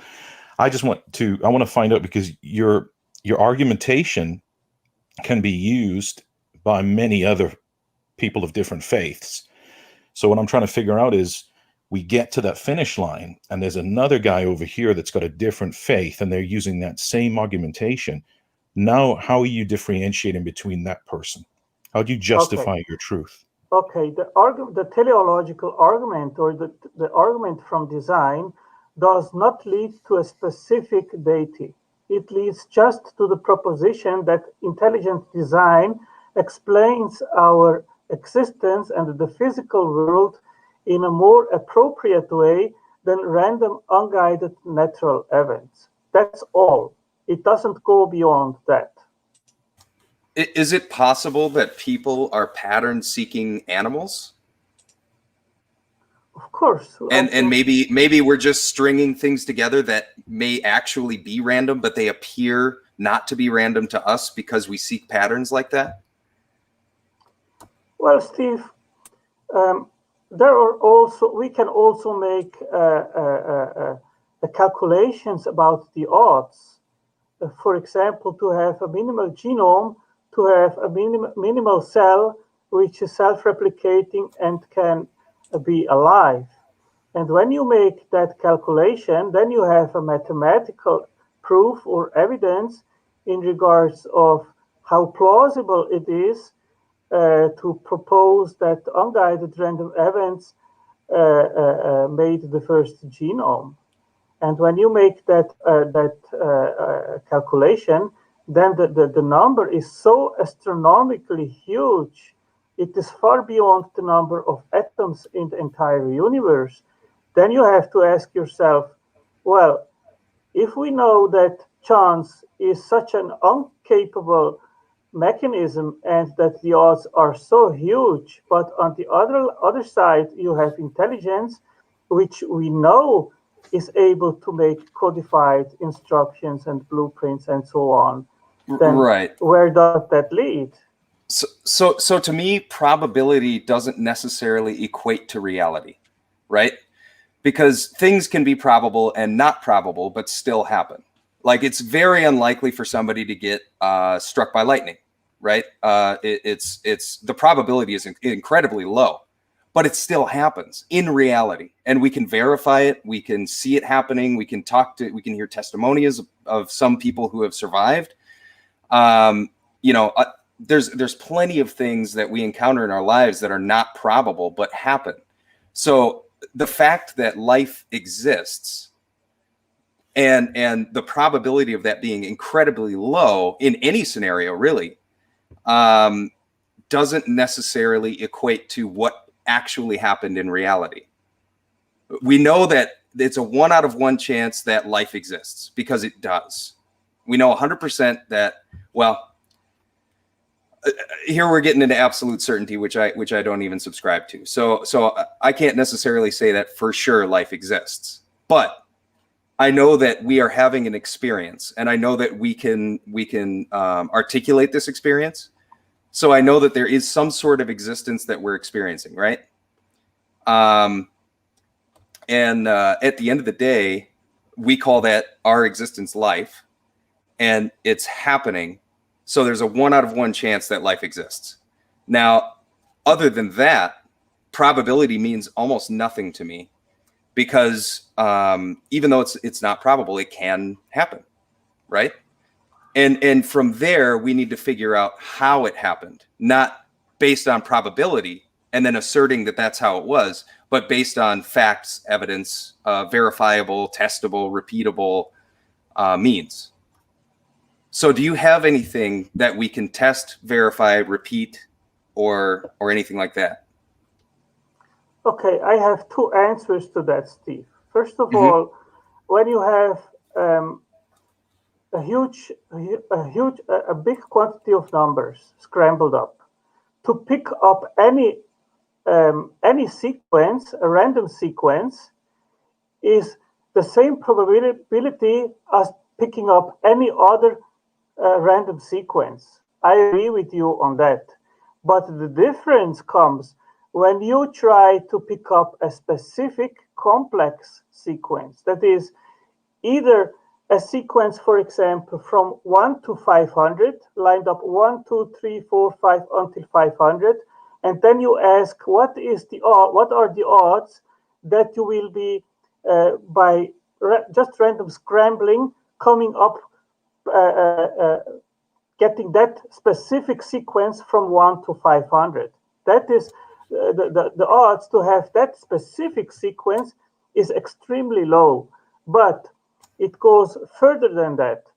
If you want to have a specific instructional complex sequence which provides you with a specific outcome, as like, for example, to have a software code which instructs you how to make something very specific, and then you figure out what are the odds amongst many different strings of blueprints to get that specific blueprint, which will bring you that specific outcome, and you calculate these odds, then the odds will become enormously huge, and it will be extremely unlikely. Let me just get Grumpy in here real quick. I just want to get another guest in here real quick. Sorry to interrupt you, Tangelo. I apologize. And you, Steve. Let me I think we got Grumpy backstage. It might not be Grumpy though, because last time I saw Grumpy, this guy, I'm not kidding, right? You know, Grumpy's our house mod. He's one of our, biggest fans on TikTok, and he's one of our, I'm actually a big fan of his. Grumpy is the coolest dude, guys, if you don't know Grumpy. And he's got like the biggest Viking beard you've ever seen, right? And he pops in the screen backstage. I'm like, did I just send the link to the right guy? Check out Grumpy. What's up, man? What's up, Grumpy, man? Good to see you, bro. It's his evil twins. You did. I had an accident a couple of days ago, and it's gone. Hey, man, you look a lot younger than me anyway, so that's good, man. Good to have you on the show, man. We'll bring you into the chat here, man. Okay. So before I kind of I just kind of had one more question, right? And I got to remember what it was. Essentially, how can you determine that that this existence or that this universe was designed? I'm trying to remember how that was framed. I'm sorry. I think I lost it. It was Grumpy's beard, man. Grumpy's beard got you. I'm sorry. Yeah, the lack of the beard distracted me too much. Sorry, man. No, that's all right. So essentially, it sounded to me like you were making the claim that because we have the appearance of design, essentially, it has to be designed. But how do we know that the universe that we exist even appears designed, or would have had a blueprint to begin with? We don't know that. There's no way to verify that there was a blueprint for this universe. So how do you know for sure that it had to have been designed by an intelligent designer? Because to me, the way, I mean, if humans, for instance, right? Why is our eating hole and choking hole the same one? Like why do we breathe out of our eating hole? It's a silly design, if you ask me.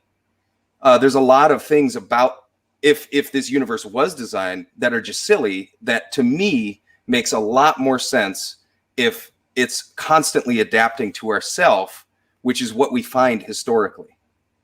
As things change one way, everything kind of has to shift that way. And if it doesn't survive. It doesn't make it. Like, who would have made this? Come on. So to me, it seems more plausible that the appearance of the synergy or the synergy that we have in the universe that we experience and see today, and all these patterns that we see are a reflection of how everything has adapted to work with everything else in order to continue to survive. And those that haven't been able to do that haven't survived, whether it be plants, animals, whatever.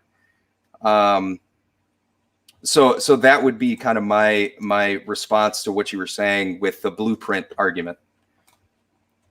Okay, first of all, Steve, evolution starts with DNA replication. And before that, there was no evolution, and there was no selection, and there was no adaptation. Molecules and atoms, they do not have an urge to become alive. That is How do you know that? point. Well, because rather than trying to complexify random molecules, they disintegrate and they become asphalts. And this is something that Steve Benner, in a science paper in 2012, has very clearly pointed out that the basic building blocks like RNA, if you leave them on a prebiotic earth, they will simply randomize and become asphalts. They will, rather than become complex self-replicating molecules, they will lay around and then disintegrate. This is empirical evidence. And this is a huge problem in abiogenesis research. It's one of the paradoxes. Oh, that's something that we should probably research further. But does that still doesn't necessarily point to a God or an intelligent creator? Well, what you are proposing, Steve, is a material of the gaps. We don't know, but science in the future will find out, and it will be a naturalistic explanation. Well, that's not how it works. That's not. Please don't put words in my mouth. That's not what I said. Well, that's my interpretation of what you said. What I said is we should continue to investigate and see if we can find out. I may have misspoke. If I misspoke, that's okay. But what I meant was that we should continue to investigate this to try and figure it out, because we don't know. Science has done experiments in 70 years, and the evidence points out that molecules, rather than complexify, they disintegrate. And there is absolutely no evidence, for example, that RNA can polymerize and then become self-replicating. And even to make an RNA molecule, science has absolutely no clue at all how that could happen. Exactly. They have no clue. But it's so how do you know? It's not that they don't have no clue because they didn't try. It's they tried, and the evidence has not demonstrated that it is possible. And that goes again back to my example, to the analogy which I made, that when you check in your wallet and you do not find any coins, and you say, I didn't find any coins in my wallet, then this is a proposition based on my checking on the evidence. I checked, there were no coins in the wallet, so it is an informed proposition to say there are no coins in the wallet. And in the same sense, we say science is trying and testing for over 70 years to see if eventually molecules can become more complex and start to self-replicate, and the evidence has not shown this. Well, I think that's all that I have for you right off the bat. I don't know if you guys wanted to have Grumpy Old Cuss come on in and ask a few questions. How's it going, Grumpy? Oh, it's going. I've just been sitting here going, yes, but that's the way science works. It builds on itself. Yeah. Hey, Grump. And we can. Grump, can I ask a question that hopefully tees you up for your conversation? Otangelo, I would like to ask you, how do you come to believe or know that something is true? How do you? What's your process to coming to truth? Like, how do you get there? How do you come to truth? I think there are two things. One is that I come to a conclusion and convince myself about the truth proposition, but eventually I cannot demonstrate to others what I experienced. I can just give a testimony and say I experienced this and that, and because of this, I'm convinced this is true. But I cannot prove it to you because it's my experience. It's something internal to me. So I cannot demonstrate you that. So your truth, then what you just said is anecdotal. It's not actual truth. It's just anecdotal, and you want us to buy it, is what you just said. Well, what I am doing, I am not a salesman of belief. I don't. What you do with my information, that is your business. If you agree with what I say or do not agree, this is really your business, and it's not what I am caring of. What I care of is to follow my Lord's command, to be to spread the good news, what I believe, but what others do with it, that is their business. Okay, and I'll just make this, I guess, question or suggestion, maybe, and I definitely want Grumpy to jump in because it's his first time on screen here, so I don't want to steal it from him. But really, what I heard you just say in a sequence there is, first and foremost, that it's anecdotal, and then when I said that, you said, well, you can take what I say and do what you want with it, is really what you just said. And then say that you can either believe it on faith or not believe it, and still offer no real evidence to your claim. So again, let me interrupt you, please. You have to make a distinction between evidence and empirical proofs. These are two different things. We have evidence, and the evidence can lead you through a philosophical investigation to propositions, either to one conclusion or another conclusion. But if you are asking me to provide empirical demonstrations of what I believe, then I will say to you, I don't have empirical. I didn't ask you for empirical anything. I asked you for evidence, and what you gave me was your personal experience. That's what you gave me. And personal experience means nothing to anyone but you. It's not going to convince anybody ever but you. So that's correct. not correct. That is what I wanted actually to say to you, that what I experienced personally has convinced me, but it doesn't mean that when I communicate with you what I experienced, that this is a good, how can I say, it is a good approach to tell you why you should believe. Okay, what I do is, first of all, when I start the conversation with an unbeliever, is point out to evidence in the natural world.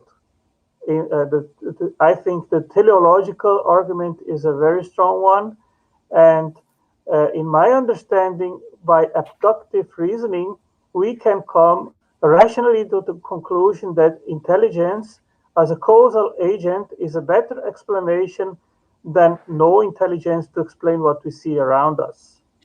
Okay, and this is my last comment, and then Grumpy, the floor is yours.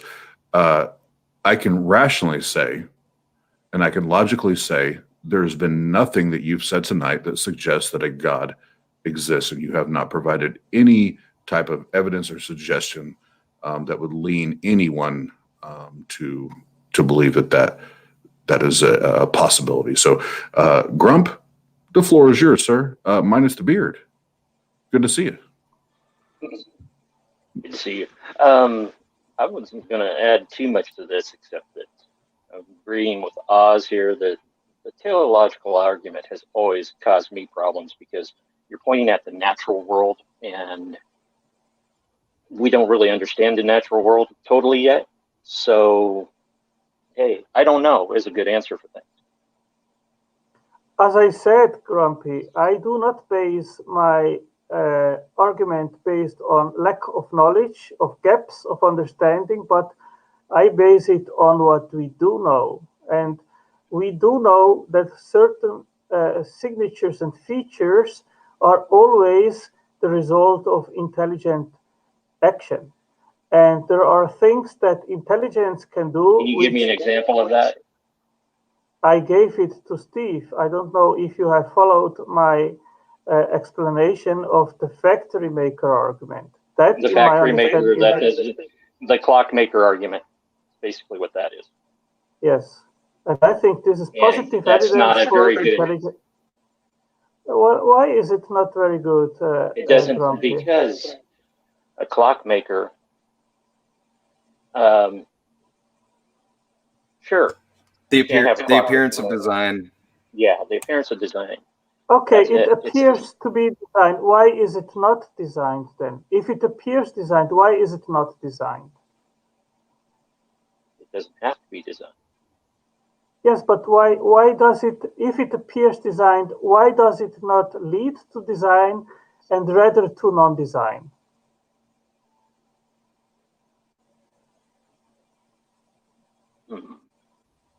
Trying to think of how to answer this one. Say that again, Otangelo. Well, I guess my answer to that would be nobody's necessarily claiming that it's not designed. We're just saying that the appearance of design doesn't necessitate design. So something could look designed, but it's not. So right? do you follow the... Something could something could be designed and look designed. Something could be designed and not look designed. It could be designed to not look designed. So there's so many different facets to that. And at the end of the day, the answer is, I don't know if it's designed. I don't know if it's not designed. All I know is that it exists. How do you know that it is designed? You're basically claiming knowledge because nobody else has knowledge. Okay, I would like just a moment, please. Okay, I will ask you some questions.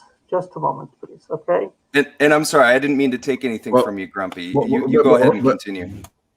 But Otangelo, before you start digging questions and digging up a script, I want to make sure we eliminate the BS for what it is. So you're claiming that there's a designer. We don't believe that. So the burden still remains on you, no matter how you want to try to manipulate this and you want to try to run circles and sugarcoat it. It still remains on your shoulders. And you've been on here for, I don't know how many minutes now, and there is still zero reason to believe that your claim it has any validity whatsoever. So before we start getting to you asking questions, because we're not claiming anything, we're questioning, we're the skeptics. Like we're asking you show us, and you're not doing that. So you don't get to ask questions about that until you demonstrate that there is a creator. So before we get to a script or questions, you need to demonstrate that there is a creator. Okay, awesome. Are you interested to find out the truth in regards of origins? Well, if it's truth, if it's real truth and not just truth as in Otangelo views it, yes. Okay, I think we are all in the same boat, correct?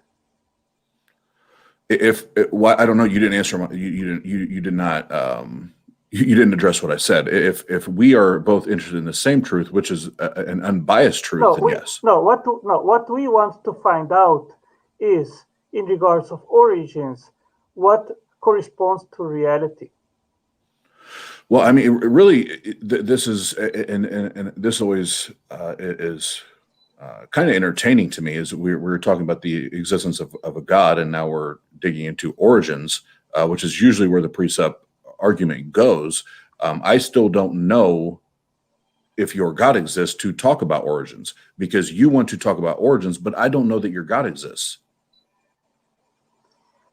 Well, as I started in the beginning, Oz, I started to make a framework of investigation, and it is really a true dichotomy. Either there is a God or there is no God.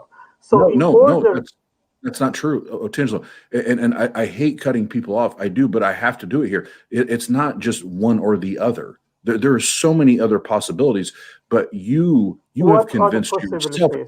There's millions or billions of possibilities. We don't know. But you have convinced yourself, and you believe that it's one or the other. So I need to know why you believe that is a creator. That's your claim, not mine. Untangelo, what that is actually, with all due respect, is a false dilemma. And the little fella above your head that's having an arm wrestle with Jesus Christ is the flying spaghetti monster. So that could be that could be a third option. Yeah. Well, the spaghetti there's monster would be intelligent, so it would be in the bucket of an intelligent creator, of an intelligent being. And if you say that there are millions of other options, if you cannot back it up with evidence and actually mention these other options, then I will dismiss your claim also without evidence, because you have not presented any evidence that there are other options. But no.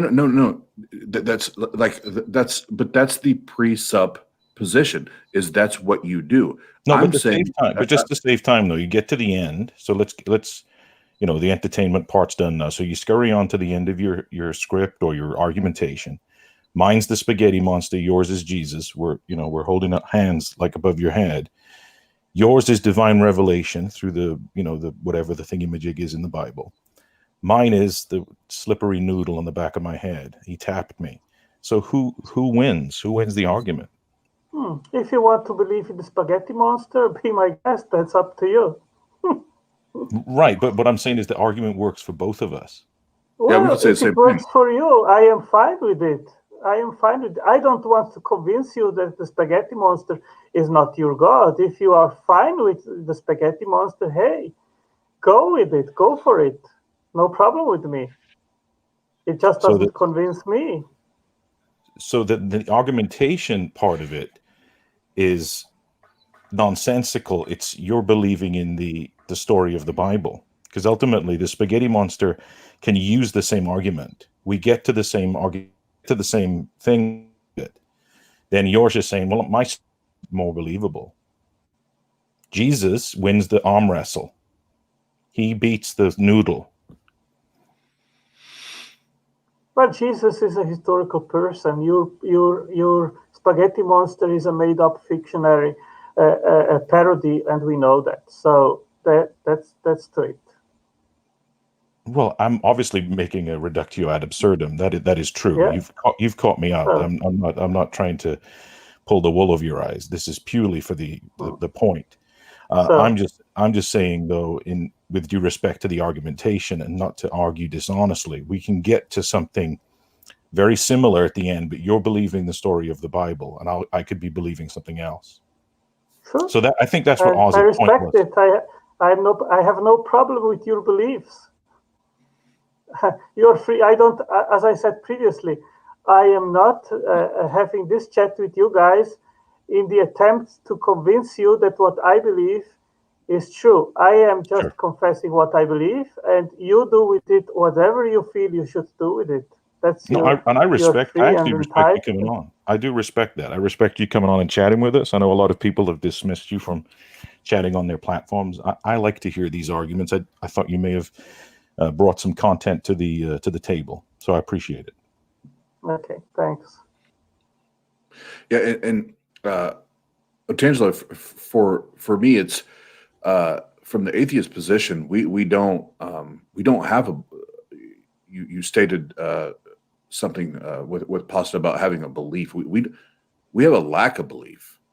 That's the thing. We don't believe that. Oz, you can claim that, but automatically when you dismiss a creator, then you, if you want or not, then you have to stick to the alternative explanation, which is a worldview without the creator. No. That's an assumption on your part. That's an assumption. What I'm saying is I lack the belief that there is a God or creator, but I'm welcome to evidence if you can provide me, and I won't speak for any other atheist, if you can provide me sufficient evidence that this creator, this God exists, I will listen. Doesn't mean I'll serve him. It doesn't mean I'll worship him. I just want to know that he's real. And we, you know, and I've only been an atheist for a few years, but there's atheists been, you know, been atheists their entire lives and still haven't found that evidence. It's not there. And we don't just take it on faith. We don't just take it on, we'll just believe it because somebody said so or a book said so. We want to know that it's tangible. It's demonstratable, that the evidence is there to measure it, observe it, you know, watch it, and that's not there. It's not there. As I told you previously, there is no empirical demonstration of God's existence. And I don't think that is a good approach, because there is no empirical demonstration either that the material natural world is all there is. Okay, so then Otangelo, then at the end of the day, here's what it comes down to. That's not your problem or my problem. That's God's problem. If he really exists, if God is real, that's not your problem or my problem. It's his problem that he does not know how to demonstrate himself and prove himself to his own creation. And that doesn't fall on your shoulders. And I don't put the burden, that burden I do not put on you as a human, as a man. I don't put that. I put that on your God. If he is real, I put that on your God. That if he created me, Oz, and he knew exactly what it would take to convince me that he is real, to live for him and worship him and serve him and do all those things, and yet he failed to do it, that's not on you. That's on your creator. That's on him.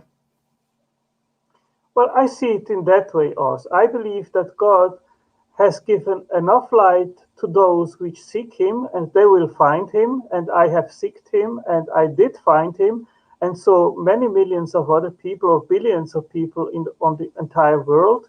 And he has given enough darkness for those that prefer to live autonomously to him. And those, they will find their arguments to deny his existence and live autonomously to him.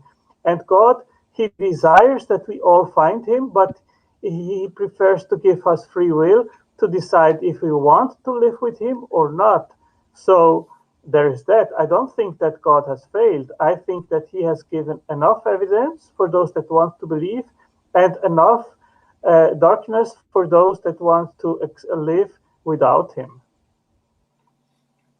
Okay, and without digging into another, you know, hour or 2 hours of conversation, based on what, not just you, but you know, the however many other theists that we've spoken to, I still don't find a good reason, or I don't find good evidence to believe in the God that you are presenting this evening.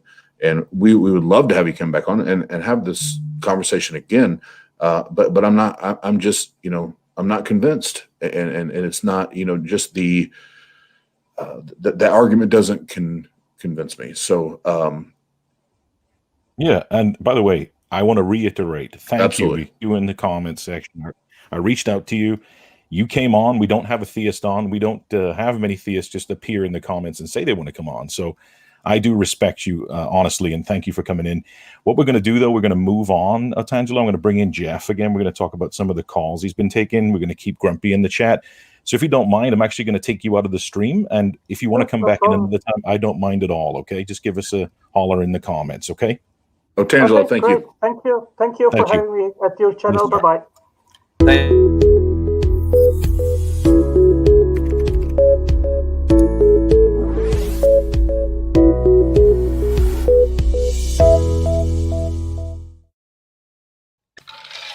Actually, Jeff disappeared. I don't know what happened to Jeff. So hold on a second. Let me call Jeff.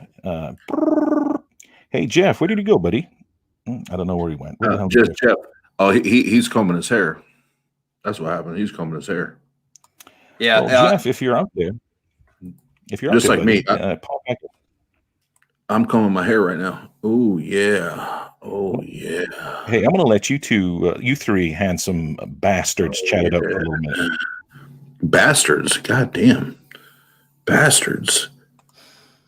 So, so the I don't know about you guys. So the funny part is having that conversation, and I do. I actually love and respect the fact that he wanted to come on, you know, last minute and do that. Like, for real, Otangelo, if you're listening, like, mad props. Like I love that he was wanting to do that. But I've really been digging into precept arguments really the last 2 months, and getting my footing, I guess you'd say, and how to combat that. And at the end of the day, for atheists that they're like, oh man, how do I go against this? Don't bend.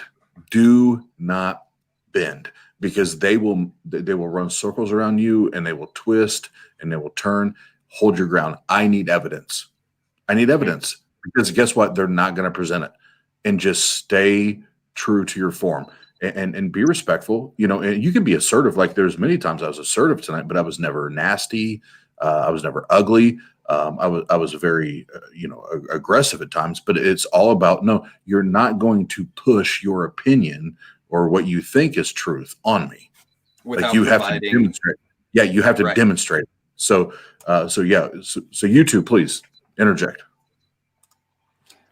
Grumpy, it's all you, bud. Okay. Hey, you got in there, jumped in, and I was like,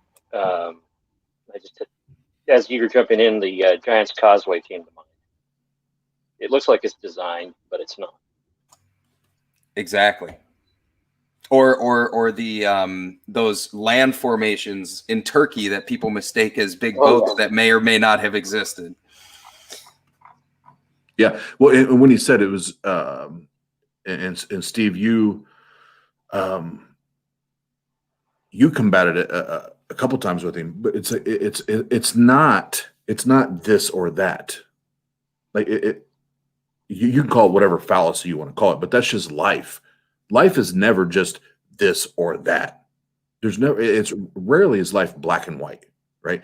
There's usually a big gray area in between where you're trying to get. Hey, Oz, I very seldom interrupt you. There's some important stuff going on in the chat. I'm the least biblical of the whole group. So, Oz, can you help me out here? You're the biblical scholar of the team. Help me out. Now, I concede ahead of time, because people who know me know I don't know my way around the first version of the Bible, let alone the second. Am I saying it wrong? Anyway, go ahead. Okay. Anyway, so from what I understand, isn't Jesus is God, right? So wouldn't that make him Yeshua, Yahweh, the Almighty, the Omega, the Alpha, isn't he all of those things? Isn't he the one that dashed the babies on the rocks? He's also the one that healed the blind. He's the one that did the bad stuff, the good stuff, and all the other stuff in between. Isn't he not? Am I wrong? What is this? Tell me it. Pasta, you are 100% correct. Thank you. All right, I can get out of here. He's the creator of all things. And he was the man with the master plan, so to speak.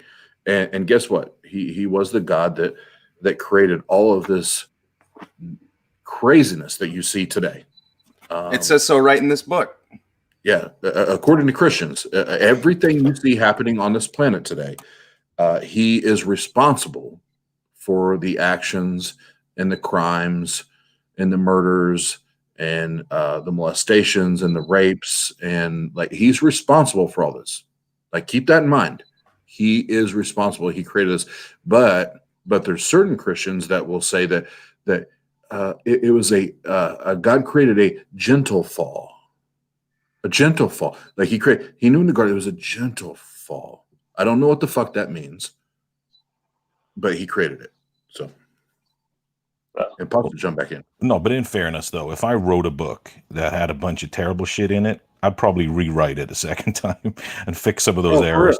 Like Terminator 1 and Terminator 2. You know what I mean? Yep. He comes back as a good guy, don't he? Come with me if you want to live right now. Do it. Get down. Get in the chopper. But no, I was talking to somebody the other day, and I told him, I said, I truly believe, not in my lifetime, but my youngest child is 4 years old. I believe by the time my 4-year-old is my age or maybe a little older, that somewhere on the planet, the Bible 3.0 will be discovered. Discovered. And I say that completely sarcastically because it won't be discovered. It'll be created. to where now, homosexuality will be accepted, and slavery is abolished, and all these other atrocities that are in the Old Testament will be done away with, and that will probably happen. We may or may not have a legendary friend that may or may not be rewriting the Bible right now as we speak. That's true. That's true. Oh my God, you're true. That's so true. He was all right. And we can claim fame. We can claim fame off it. Be like, no. Y'all didn't know shit. Y'all didn't know shit. We knew him before you know him.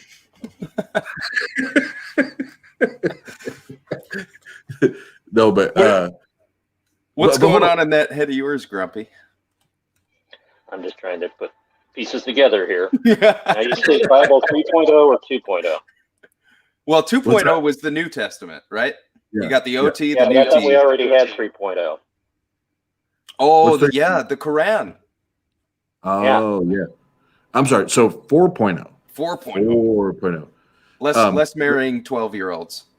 But one thing I want to do real quick. Let's pause on content right now. So for everybody listening right now, we still got over 30 people watching and listening. The Grump. No, take his ugly ass off. I want to talk to Grumps. So Grump is on screen with us. No, take his ugly ass off too. I want to talk to Grump. So Grump is on screen with us, and he is really from the get-go and the beginning of TART has been one of our biggest followers, one of our biggest fans, and is always promoting us, always pushing us forward. And yeah, absolutely. He's also an official admin on my live streams. Yep, I was going to say he's admin. Well, not just on the live streams, but also on the Discord. He's very present and very active on there. And Grump, now that you're on here with us, with the Atheist Roundtable, we just want you to know we appreciate you. We think you're badass, and we appreciate you being a part of it. Anything you want to say before we get back into the atheist content? No, except, hey, come on over to the Discord. We have lots of fun discussions. And it's a great place to hang out. That is the Let's Talk Religion Discord. That's owned by Jeff. Jeff's a 40% owner. I own 60%. That's over at the Let's Talk Religion. Jeff's the janitor over there, and pretty much Grumpy runs it. If anybody wants to come over there and chat, we'll have some fun. You may run into Jeff every time. Yeah, every now and again. Well, and Jeff has a fan club on there if you want to join it, because you love Jeff and his hair. But just so everybody knows, he's on OnlyFans, didn't he? Isn't it free for the rest of the month? There's a special. There is a special. Yeah. Oh, sorry, Jeff. Yeah. It's an introductory rate. Yeah, and if you're atheist, you get free going in up to November. Yeah. I think Muslims are free for life until Saturnalia. And just so everybody knows, real quick, Shane Duncan, and we've talked to him before. He's in the comments. He is currently working on rewriting the Bible as we speak. Just so you know. And there's no. We needed another translation. We didn't have enough. No, Jeff. There's never such a thing as too many translations. Oh, hold on a second. I'm getting a text message from Loki. Loki said that he also has an OnlyFans as well. Now, him and Sean Pumpkin are making one together. Ooh. And if you're a pantheist, you get free kilt shots on the way in. Yeah, great. That's awesome. Yeah, he's got calves like bull hearts. Have you seen his calves? Good night. Oh boy. Oh my God. His vertical's phenomenal. Mm-hmm. Hey, real quick, because I don't have it handy. Otangelo just asked for the link to the Discord. Could somebody pop that up? All you need is linktr.ee/tart. Linktree. Just Linktree Tart. Yeah, I'm about to drop it in there. I'll share. Drop it. It should be on the screen all the time. Drop it like it's hot. Or just go to the tart.live. You should just put... When the tart try to get at you, drop it like it's hot. You know, something that we don't do enough training in is knowing when to shut the fuck up when other people are talking. Yeah, It's not Friday. Yeah, So it's not shut the fuck up Friday. It's not. No. Let's see. What happened? You don't ever know. You have evidence for your. You don't ever know what's going on.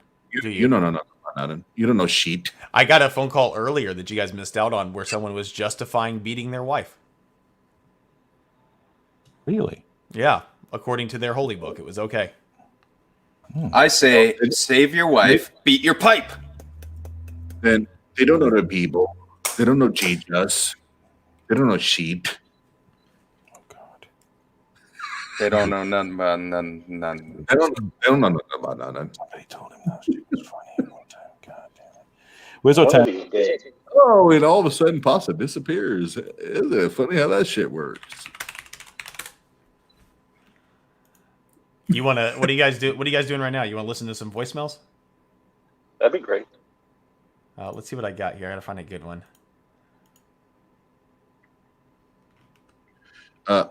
Here we go. Here's a good one. All right, ready? Yo, buddy, I saw your TikTok, right? And I just want to say I'm up for a debate. You know, give me a call back. Bye. Wait, hold on. What is this one? Hey, so me and my friend, we're modern day Egyptian paganists. Strike that deal. We really would like to have a debate with you about what is your take on ancient religions. We saw you on TikTok. Bye. Have a great night. What do I know about ancient Egyptian religions? Why would someone want to debate me on ancient Egyptian religions? The fuck do I know about ancient Egyptian religions? Hey, did Steve just go off to murder somebody? Where did he go? Son of a gun. Probably the guy that's messaging me. Yeah. You there? He had to go get that pipe again. He probably did. Let's see what else I got in here. There's some other good voicemails. Oh, stop it, Oz. This one, can I play one with profanity in it? Go ahead. Fuck yeah. Okay. There's proof of your zero creator right there. Bro. First of all, you're a fucking dumbass for being an atheist.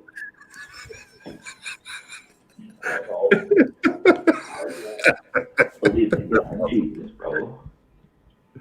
How much did this guy smoke before he left this message? First of all, I want you to follow me on Instagram. Oh, this is Who comedy. made the earth?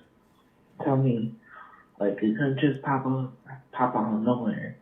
You know? Straw manning me. Tell me. Hey, who made the art?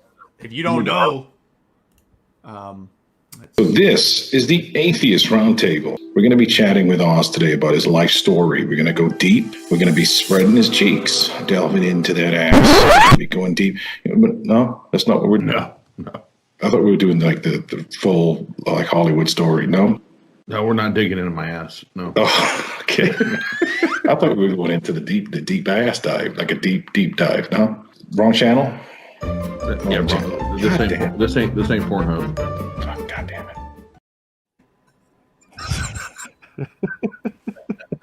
give me a warning before you play something like. Oh, this one's got profanity in it. So we're not going to be doing a deep dive, Oz. No deep diving. This ain't Pornhub. Hi, Ludo. Oh, what is happening? Keep up the good work you're doing. Never stop, like literally. Please tell me you think that religion is something, but it's not. Keep up the good work. You are amazing. I follow you on TikTok. Like, bitch, go fuck yourself.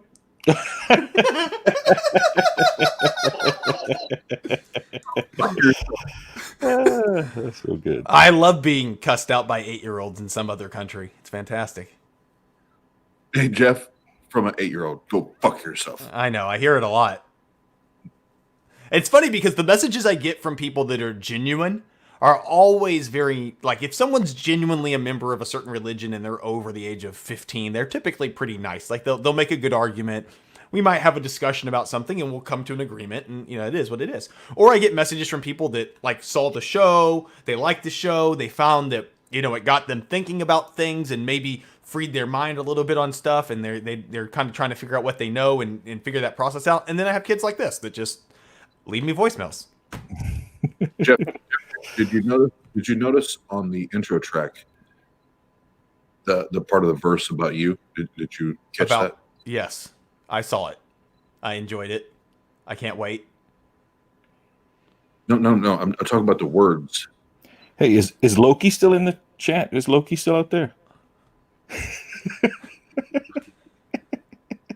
I only listened through on it once, and I know that I was mentioned, and I enjoyed what I saw, but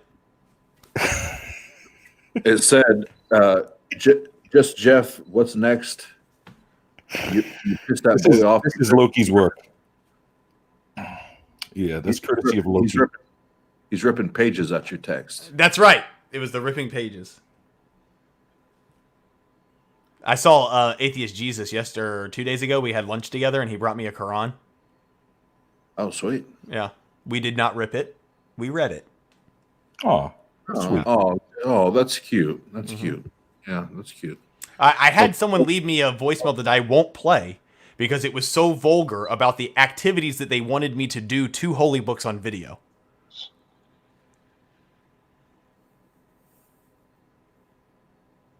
Jeff, I'm so tempted to play that video of you. I'll make a new one for you that's okay. Such a great video. I'm sure it is. Oh, wait, I just got a voicemail. Jeff's so scared. He's so scared. Here's another voicemail. Let's listen to this one. Hey, I just wanted to let you know that, religion is a choice, whether you believe in God or not. But religion doesn't matter, man. As long as it makes you happy and... It's a loud slap. Yes. He wants you to know, but if you're atheist, that's a choice, buddy. Oh, Lord. No one has to justify who you are for what you believe in. Thanks. Give me a call back. Damn.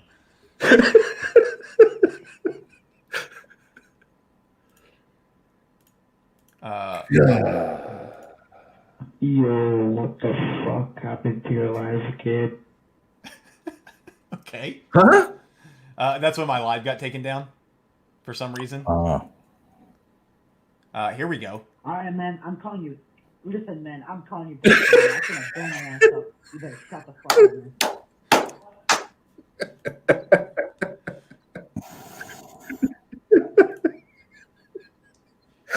Oh, fuck. Poor Grumpy. He comes on the show when it turns into a shit fest. Oh. Only when it turns in? Oh, never mind. You bitches. I like big goody bitches. Yeah, we're totally ripping off Loki's emojis I stole from him. Are they emojis? What are these? GIFs? What do you call these things? Hey, this one's about Oz. This is a voicemail that I'm about to play. Let's get it. Pee pee poo poo check. Pee pee poo pee poo pee pee poo poo pee pee poo poo check. Is that it? Yeah. Pee pee poo poo get. Can we take that and splice Anyway. it into the song? Anyway, just gonna take that. Anyway, I think we've got to the end of the show. Hey, guys, anyway, just to let you know, we are usually a lot more mature than this. And tomorrow we do have a debate of evolution v. creationism. That's with Ben G. and Adam Rich. They're going to be going head-to-head tomorrow. That's at 4 p.m. Eastern Standard Time. So if you guys want to tune in, it's actually on the channel. If you want to hit the reminder, that's on the YouTube channel. And then in the evening, what we got going on? Shall I unmute Oz? Oz, are you unmuted? What we going on in the evening, bud? I am unmuted. In the most popular atheist debater and voice when it comes to defending the atheist position on YouTube, on the internet, the one and only T-Jump, Tom Jump, will be with us on the roundtable, live and in person, and we're going to have a blast. Awesome. And Grumpy, go ahead and take us out, bud. And thank you for coming on the show. Let everybody know that they've had a wonderful time, and take us to the outro, bud. Hey, thanks for watching, and please come back and watch again. And don't forget to go to Let's Talk Religion on Discord. Link in the link tree.